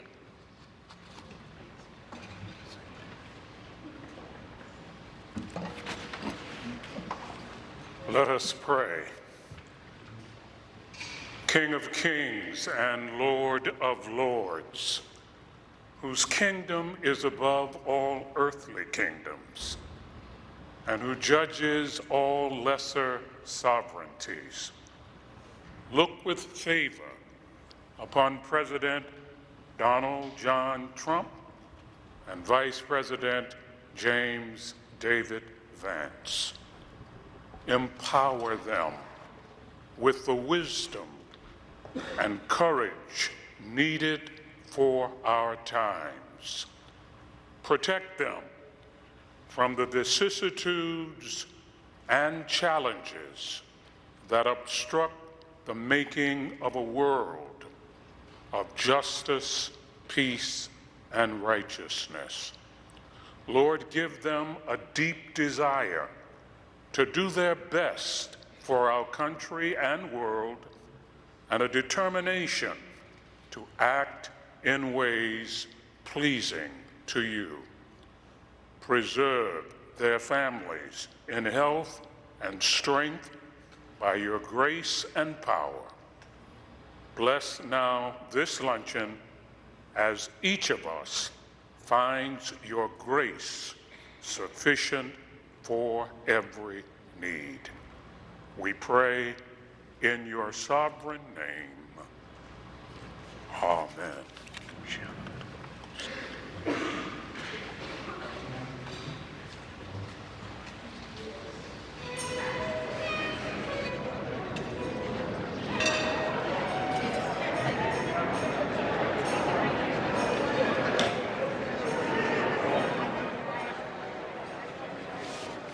All right, the luncheon is underway. These cameras will go dark here pretty soon. It'll be just the beginning that we get to see, as now we get an outside shot of the Capitol. Speaking of the Capitol, they will go from here to Capital One Arena, and that is where our own Bill Melugin is, as people gather there for what will be a parade inside. Bill, good afternoon. Yeah, Brett, good afternoon to you. I can tell you it feels like this place is a coiled spring right now. We've got about 20,000 people who have crammed into this arena waiting for President Donald Trump to arrive, and you get the sense when he does show up, this place is going to erupt. The pre-program has started. Charlie Kirk is speaking behind me right now. We expect Elon Musk, Virginia Governor Glenn Youngkin, and incoming FBI Director Kash Patel to be speaking as well. We're also told that President Trump is going to sign a series of executive orders here in this arena. Let me step out, give you a quick look. They set up a desk up there. They just put the presidential seal on it. We are told that President Trump is going to sit down at that desk in front of this crowd of 20,000 of his most fervent supporters and start signing executive orders in front of them. You can imagine the crowd is going to go wild when he announces some of those policies. Some of the speakers behind us have just declared that what they describe as an invasion at the southern border is over. Every time Trump has been on the Jumbotron behind us today, this crowd has gone absolutely wild. The biggest round of applause he's gotten all afternoon, the biggest cheers I personally heard, was when Trump was giving his inaugural speech, and he said it will be official U.S. government policy that there are only 2 genders in America. Out of everything he said, that was the most applause he's gotten. So the parade here is officially scheduled for, I believe, about 3:30 p.m. Eastern time. We're not sure if they're running on time or not, but this place is packed to capacity, about 20,000 people. They're waiting and they're ready for President Trump to arrive here and to start signing some of these executive orders to get the first hours of his administration fully underway, guys. We'll send it back to you. Bill Malugin at the Capital One Arena. We'll head back there as the program continues. I don't think we've seen a performative executive order signing before. So I think it's going to be very interesting and very Trump. So we will obviously go there. Maybe drum roll. That. Perhaps, maybe yes. This one is for Griff Jenkins, is at a very important spot after any inaugural. He's at the Union Pub, where quite a few folks have gathered, and they have screens there. They'll be watching all of this as well. It's good that they have found a good pub as an alternative to being out on the mall, Griff. What are they talking about in there? Oh, Martha, let me tell you, we're just a few blocks from the rotunda, but they have been partying, and they don't mind that they're not in the rotunda.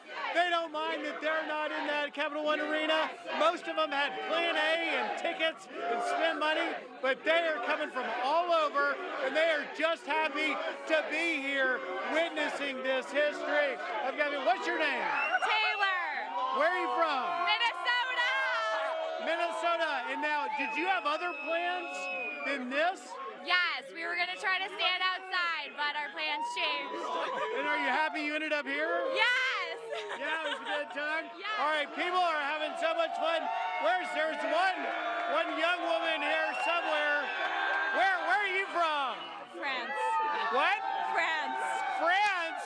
Were you going to be in a bar in D.C. Exactly, all the time. All right, we've got people from all over the place, people that met each other. MAGA! Were you happy to be here?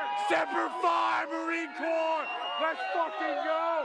All my veterans! And I can tell you, Brett and Martha, there's some families here as well. Where's that young woman, young lady, a child? She's the only person not drinking here. Come on, come on. Come over here. This young woman. USA! Smith, take it over here. USA! We got this one. Okay, she's walking away. She's a young kid. She was nervous. I was going to try to put her on. But you can see the party environment here has been huge. And what's really fascinating is that most of these people came from across the country, San Francisco, Minnesota, all over, and they're just happy. Where are you from? I'm from Indiana, South Bend. And you glad to be here? I am super pumped to be here. All right. So that's the scene happening here. I probably can't even hear you. I'm going to send it back to you. All right, Griff. I'm betting that South Bend lady is going to be sticking around for the Notre Dame Ohio game, and it sounds like everybody's pretty warmed up in there. I think they're warmed up. Wow. Live TV, Griff Jenkins, Union Pub, alcohol. Yeah. There you go. Throw in stir. Let's go back to the speech real quick. This is a moment where the president is talking about the assassination attempt in Butler, Pennsylvania. Take a listen. Over the past 8 years, I have been tested and challenged more than any president in our 250-year history, and I've learned a lot along the way. The journey to reclaim our republic has not been an easy one, that I can tell you. Those who wish to stop our cause have tried to take my freedom and indeed to take my life. Just a few months ago in a beautiful Pennsylvania field, an assassin's bullet ripped through my ear. But I felt then, and believe even more so now, that my life was saved for a reason. I was saved by God to make America great again.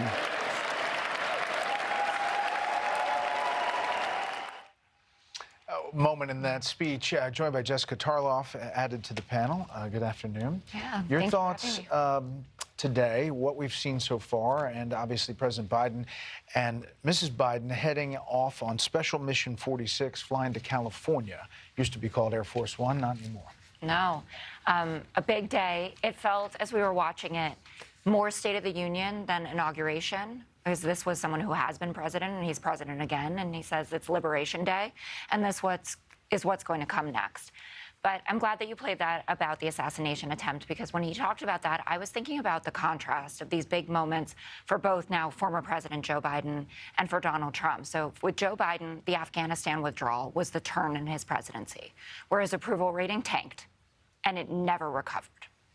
And the assassination attempt for now President Trump, again, Tony Fabrizio has been giving interviews, postmortems on the campaign, talking about what happened. And he said that that was the moment where they knew we were essentially coasting at this point, and that it had permeated the American consciousness in a way that I think a lot of people on the left had not really taken account of, because we felt like, oh, we have a new candidate now. It has breathed new life into the campaign. And it's obviously an incredibly important moment for the Trump family and for the country. And I think he was right to spend time on that. In terms of the speech overall, and he's already given a couple, and he'll give more as the day goes on, you had a bit of everything, right? You had some was muted, some was more rally-like. But what was interesting to me, and we'll see if we hear more of this coming with it, you know, there are 7 million people who voted for Joe Biden in 2020 who chose the couch, right? Trump got 2.5 people that switched over, but there are millions who are clearly open to him. And they signaled that by saying, we're not going to vote for anyone at this point. We don't think he's an existential threat to the Republic. We're going to sit this one out. And I'm curious to see where the overtures come when it comes to those millions of people. You know, it's interesting when you talk about the assassination attempt as a turning point in the election. I'm reminded of Mark Zuckerberg, who put a couple $100 million into the Biden campaign fund, but watched that moment in Butler, Pennsylvania, and said it was the most badass thing he'd ever seen. And he said, you can't watch that and not feel patriotic. And, you know, Kayleigh, let me bring you in on this. I mean, the issue of patriotism, and especially with young people in America, is something that, you know, I remember as a teenager back in the 80s, but it is something, especially with young people, that you're feeling right now and seeing on these streets and seeing in these crowds. It's a great and important thing to see, because as we have this TikTok discussion, I'm reminded of the really horrific moment when Osama bin Laden's letter to America was trending, and there were young Gen Z TikTokers who were putting it out. Discovering patriotism is an important thing, and I think you're right. Many of these individuals have found a home in Trump. He increased his support, according to our Fox News analysis, by double digits with Black voters, with Latino voters, and with Gen Z. But the question I have, and to your point, Jessica, is can he turn this into a coalition that moves forward beyond him? He has 4 years to keep this group and to move this new coalition that's fragile. Yes, it's Republicans, it's establishment Republicans, it's who maybe reluctantly voted for him, it's the MAGA base, but it's also this new coalition of voters that he brought in. Can he find a home for that? Whether it's in J.D. Vance or Marco Rubio, maybe Pam Bondi, who knows? Does it find a permanent place in the Trump movement? You know, Trey, just quickly on this TikTok thing, one of these actions today will be giving them some breathing room to figure this out. But it's tough. It's a tough issue. There's 170 million Americans who are on this thing, and yet there are real threats that you hear from lawmakers on intelligence committees saying they are getting data, and this is a problem. And so figuring that out is going to be a challenge for this president. You're going to have to refresh my recollection. I think the initial ban was under the Trump watch. John Lee Ratcliffe, Mike Pompeo, other national security experts are pretty clear. Marco Rubio, TikTok is not an American friend. Mr. Wonderful happens to be a friend of mine, so we're going to go in together. He's going to put up $20 billion. I'm going to put up $20. We're going to buy TikTok together, and I think we're going to save it. I mean, TikTok. Look, Trump's right. TikTok helped him, so he wants to keep the platform, but you don't want the Chinese stealing your information. Yeah, but in order to buy something, you have to have someone sell it, and if the Chinese don't want to sell it, you've got an issue. President Xi Jinping has that golden ticket where he can decline to sell it. So Trump's going to have to negotiate with them. You cannot keep Chinese malware on an app on American phones. That's period. All of his national security advisors are telling him that. If you don't want World War III, I mean, my daughter was ready to take up arms when TikTok went off for, what, 30 minutes? I mean, they were literally that may ready be to an start a issue in war. and of itself, right? Maybe a commentary on our... Absolutely. I had to ask her what TikTok was, but it can't be saved. It's going to have to be purchased by Americans, and China's going to he's going to have a very uncomfortable conversation with China. But Trey, I have a legal question for you. So this was banned by Congress by a bill that was passed and signed by the president. Then that bill was upheld by the Supreme Court. That is correct. So what is the president's ability? I know that I believe that in the law it said if there was an imminent sale or, you know, a real substantial sale that was in the works, it could be extended for 90 days. Where do we stand on all of that legally? I think legally where we stand is that is the law, but if the president says it's not the law, then you have to litigate it until someone says it really is the law, and that's going to take a long time. So, you know, courts move slowly, so he's got plenty of time to work this out. But if you're asking me as a lawyer, the ban is in effect, and you can't undo that effect with an executive order. But it's not. TikTok is back up. Because the chief executive, there's a little clash of the branches right now. Refresh my recollection, the Supreme Court doesn't have an army, but the president does. So that's that old clash, is who wins. If the president says, I'm going to give you more time, I mean, John Roberts can't come over and bring his army and say, no, you're not. So, look, I'm a rule of law guy. I think if the ban's in place, it ought to be enforced. It will incent people to move more quickly, and Mr. Wonderful can own another asset. There you go. We're going to follow that because it's going to be complicated in the days ahead. Sandra, we were talking earlier about the economy and what this means immediately. There is this exuberance, but there are challenges ahead, bumpy roads ahead in the economy. I thought a lot about that during his speech in the rotunda earlier, about how his performance in the economy may be judged. And something I think everybody can relate to at home is the problems in the housing market and the lack of supply and the high prices, the high interest rates that are only in place to tame the inflation that happened over the past 4 years. And there is going to be a good hard look given to the progress he's able to make on the economy, how quickly he's able to make it. Historically, it is extremely challenging to bring prices down. Once they go up, it is extremely challenging to bring them down. What he can do is work to tame inflation. And obviously, immediately, you look at spending, which he's already indicated that he and his team are doing. So I think for a lot of people, they're going to judge that by, can prices stabilize at the prices that they have risen to? Will it eventually, over the next couple of years, be easier to get in a home? Will it be more affordable to get into a home? Those are those really tangible things I think people felt when they went towards Election Day. On the point of TikTok, as I always say, everything's for sale for a price, right? And I think that's something to be that's going to be really interesting to watch. One other note was we were watching the pictures live there before they cut out of the luncheon. To be a fly on the wall in that room right now, you saw some of the seating was really interesting, and the Supreme Court justices looked like they were sprinkled throughout the room. You can only imagine some of the discussions. I think I told you I saw there was a moment where Mark Zuckerberg was chatting with Brett Kavanaugh. You can just only imagine some of the interesting discussions that are taking place right now.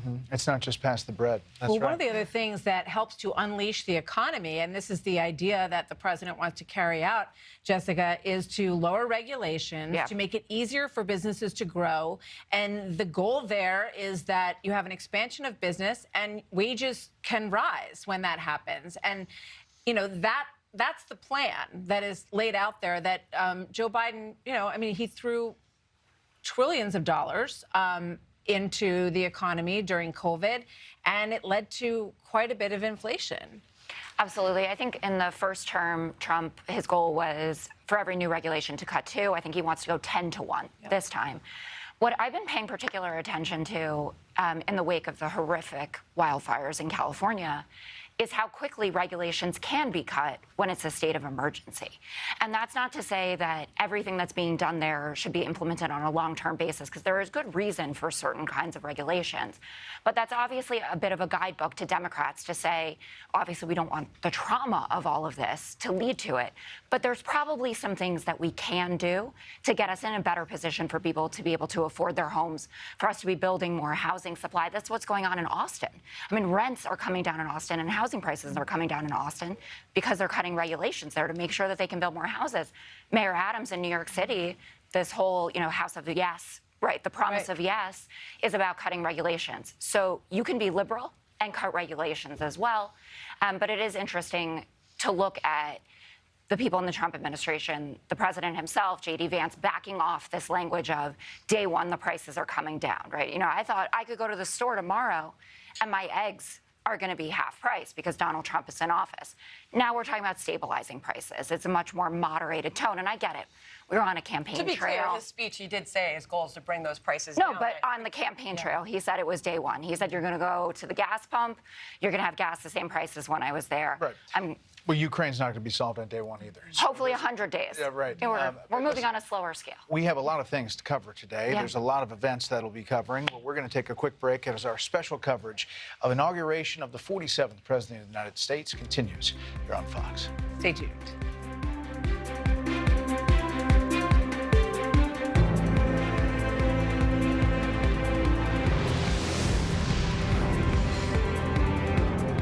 I never flew a fugitive before. I have to get him to New York so he can testify. I think we should turn around. Tell me how to fly this thing, or we will die out here. Pull it up!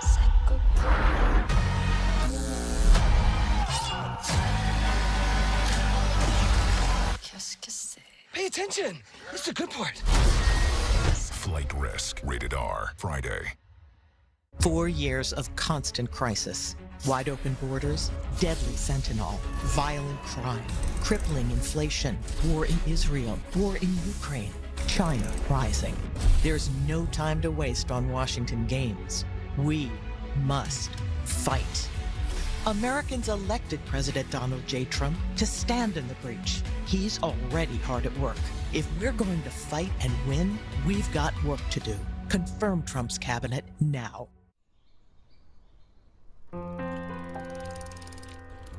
Fanapt iloperidone is approved for adults with bipolar 1 disorder with acute, mixed, or manic episodes. Unlike some drugs for bipolar 1 disorder, nausea, vomiting, and restlessness are not common with Fanapt. Fanapt may be associated with serious side effects. Elderly patients with dementia-related psychosis treated with antipsychotics are at increased risk of stroke or death. Fanapt is not approved for elderly with dementia-related psychosis. Fanapt prolongs the QT interval and may be associated with abnormal heart rhythm or sudden death. In 5% or more of people in clinical trials, heart rate increases, dizziness, hypotension, weight gain, dry mouth, stuffy nose, sleepiness, and increases in liver enzymes have been observed. These are not all the side effects. Talk to your prescriber and learn more at fanapt.com. By Vanda Pharmaceuticals. My name is Ronald. I love being active. I feel phenomenal that I can work out every day and still feel like I'm a Marine at 76 years old. Through the years, just trying to take care of myself. But then when I found Balance in Nature, it just gave me an extra push. Balance in Nature is a 5-star product. Get 35% off your first preferred set plus a free fiber and spice supplement as a new preferred customer by using discount code Fox News. The golden age of America begins right now.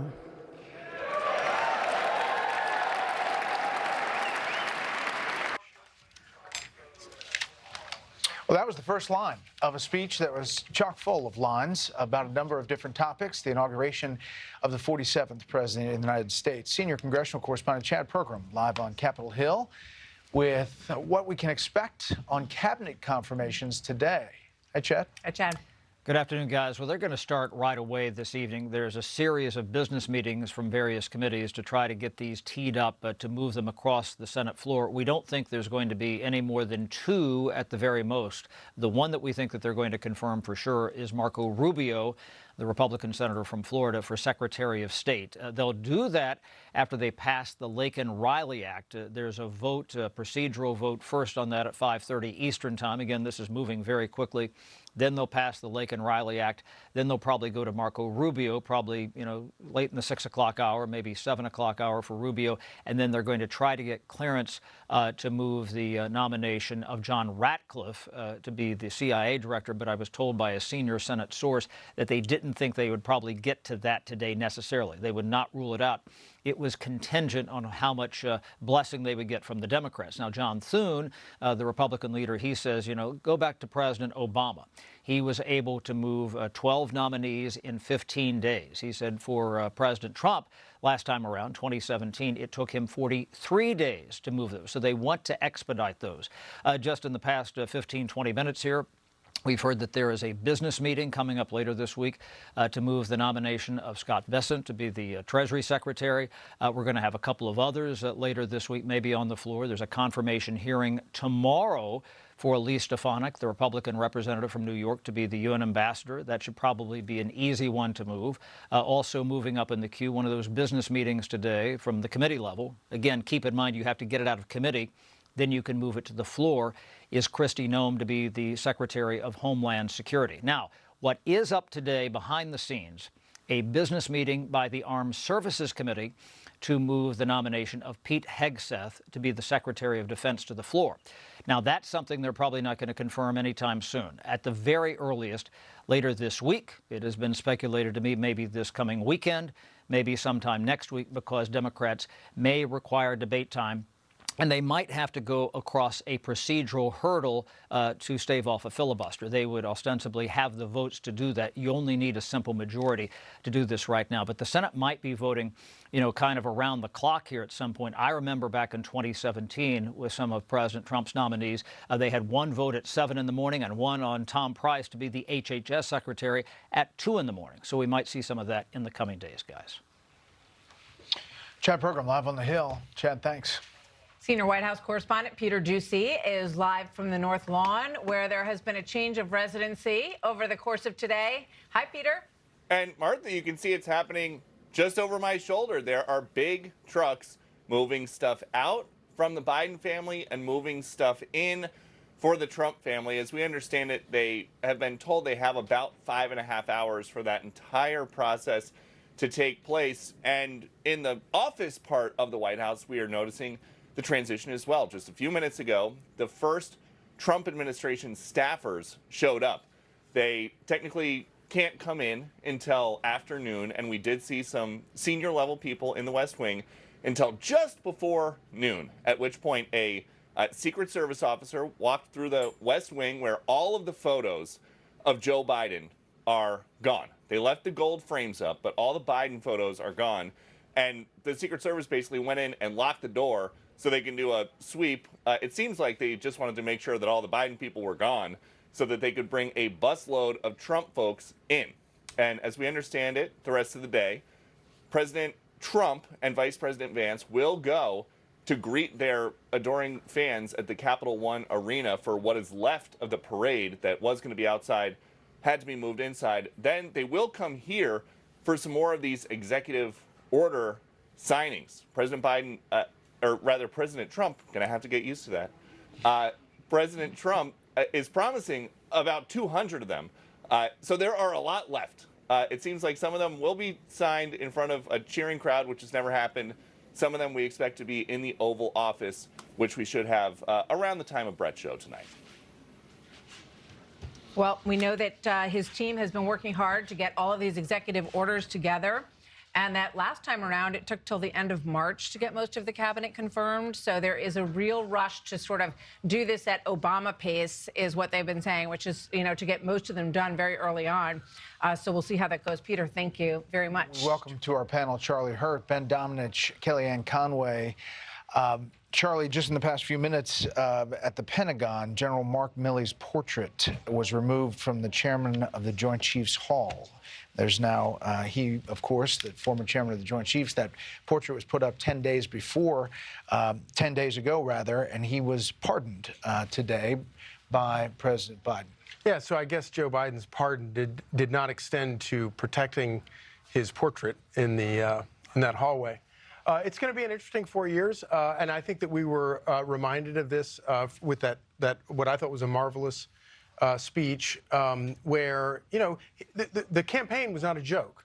Yet again, he meant what he said, and he walked in that room, and anybody that spent time in the rotunda knows that it's a magnificent place. It's an awesome place.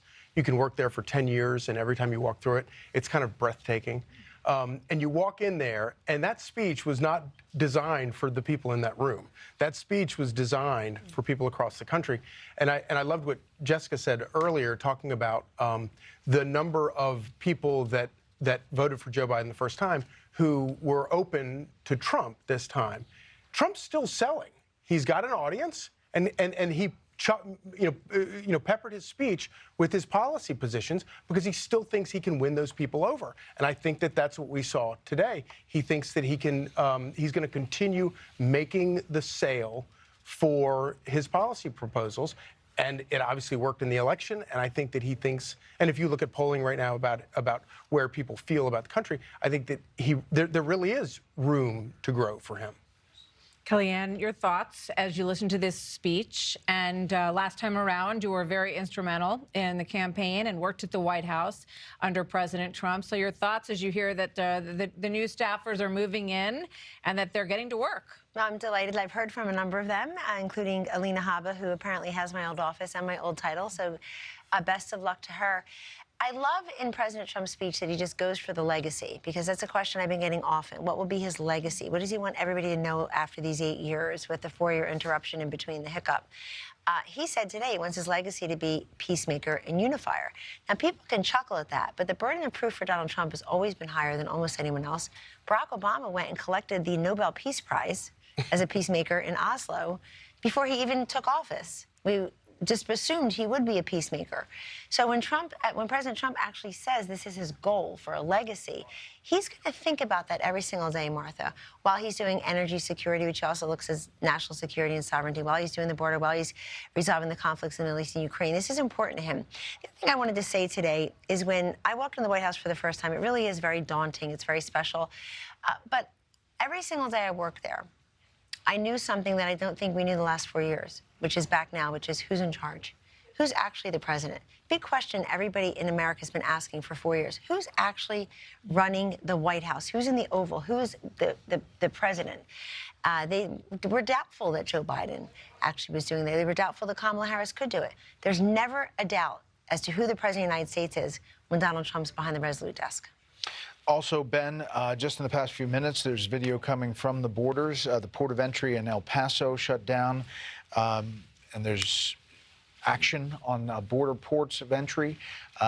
There's stuff happening, and these executive orders and actions will be a flurry throughout the day. Well, the most significant portion of the executive orders, from my perspective, all have to do with the border and immigration. Obviously, there's going to be a legal fight kicked off right off the bat when it comes to the birthright citizenship issue. And I think that you're going to see legal issues play out in regards to a number of the other steps that he takes. I'm very gratified, frankly, that he's done something that I think should have been done a very long time ago, which is to acknowledge the degree to which Mexican cartels represent a clear and present danger to the American people, and identifying them as terrorist organizations is going to trigger a ton of things as it relates to law enforcement and the like. But one thing about that speech, regardless of what was being said by President Trump, the mood in that rotunda has to be one of the most unique and tense ones, I think, that we've ever seen for a speech, especially given the flurry of pardons that we came into the day with, including, obviously, Anthony Fauci, including Mark Milley, and members of Joe Biden's family. I know that when they canceled the Reagan outside inauguration and moved it indoors, it was because it was 7 degrees outside. It was 28 degrees outside when the president started speaking. I think it was colder than that inside that rotunda in terms of the chilly atmosphere. The outgoing administration, their relationship internally between the Bidens and the Harrises, and the relationship with Nancy Pelosi, which we saw playing out in Jill Biden's recent interview. There is so much tension between the political class on the Democratic side and on the Republican side. This is so much more unity than we saw when he came in 2017, a much more unified leadership of the Republican coalition. Well, not to mention that the beginning of that speech was pretty brutal. It was almost like in-your-face Harold on the 5. I mean, it was really there. He was giving it, yes, he was giving the speech imagining Harold on the other receiving end of it. I know. Someone said before that, the audience was outside the room, and I thought, except for those first 2 seats behind him and on the left, he was clearly addressing, very much in a similar way to the first inaugural speech that he gave, what he saw as an honest assessment of what we all need to face in terms of what the problems are in the country and how to address them. I do want to go back, Jessica, to what Ben was just referring to. Were you surprised when you heard that just 15 minutes before this got underway, Joe Biden pardoned the members of his own family? And why was that necessary? I did think that we were done for the day with the first batch with Fauci and the January 6th committee members. So it was a bit of a surprise. And obviously that it's going on at the same time that we're watching the Bidens, right? That they're greeting the Trumps and we're having this moment. And I did think that the Bidens behaved brilliantly, and they were so polite. I mean, welcome home, welcome back. It's pretty generous, right, considering everything that's gone on between the two families. So I was surprised by that. But I do think that at core, and it was central to both of Trump's candidacies and a lot of the people that he's going to be putting in positions of power, specifically Kash Patel, that they are into retribution. And Donald Trump proved out Joe Biden's point about the pardons when he got into the overflow room, which was still full of pretty big deal folks like governors of major states. And he starts going off on Liz Cheney, talking about January 6th again. And we know what he thinks about the Biden corruption family. We know what he thinks of the Hunter Biden pardon. And I think that Joe Biden wanted to make sure if I'm leaving, especially under these frosty conditions, in a fight with basically everybody, that I'm going to protect those people that are closest to me for whatever might come down their way over the course of the next 4 years. These preemptive pardons, though, I mean, generally it's when after someone's been sentenced or even done time. It's another blanket. Hunter, his brothers, his sister, her husband. But for what? I mean, if I were one of them, I'd be saying, wait, why are you pardoning me? I didn't do anything wrong. Well, that's what Adam Kinzinger said. Right? He said, I don't want to pardon. Adam Schiff said the same thing. This implies that we've done something wrong. This could have set a new precedent, because who is going to be in office and say, well, Biden did it. I might as well cover everybody in case they have some problems. I just don't think with Trump that precedent really matters in this. Donald Trump's going to do whatever Donald Trump wants to do. And Joe Biden was saying there are people coming in to massive positions of power who do not live by the same rules as the rest of us. Now, I'm not passing judgment myself of whether I think it was a good idea. I was shocked by it, and everybody that I know was. So we're looking live at the Capitol. You can see the flag there at full staff, and that was because it was signed. And that means that on Inauguration Day, it is up there, and it was at half staff because of the funeral of Jimmy Carter, 30 days. But on this day, it flies at full staff. Britt Hume, just bring you back into this conversation as we're talking about the pardons and other thoughts of the day as we're digesting all that's happening. Well, I think the pardons are a big story today, and I think waiting till, 11:45 before he issued these final ones was in part to avoid them becoming the big story of the day, but there's no getting around it. This is extraordinary, and the president can protest the outgoing president can protest all he wants about how he's afraid of retribution from Donald Trump and the dishonest Justice Department. But in the end, people are going to look at those pardons and they're going to say, well, there must be something wrong there, something legal that they're afraid of, or he wouldn't have pardoned all these people. And I think, it's hard to analyze this. We can't see any prosecutions, so we'll probably never know whether there could have been any. But it shows you how deeply divided the country is, how so badly divided the country is that as an outgoing administration leaves, its leaders think that people who were either part of their cause, part of their side, or went along with it, might be prosecuted. That's a bad place for a country to be in, and let's hope this doesn't have to happen again. Britt, President Trump said on the campaign trail, success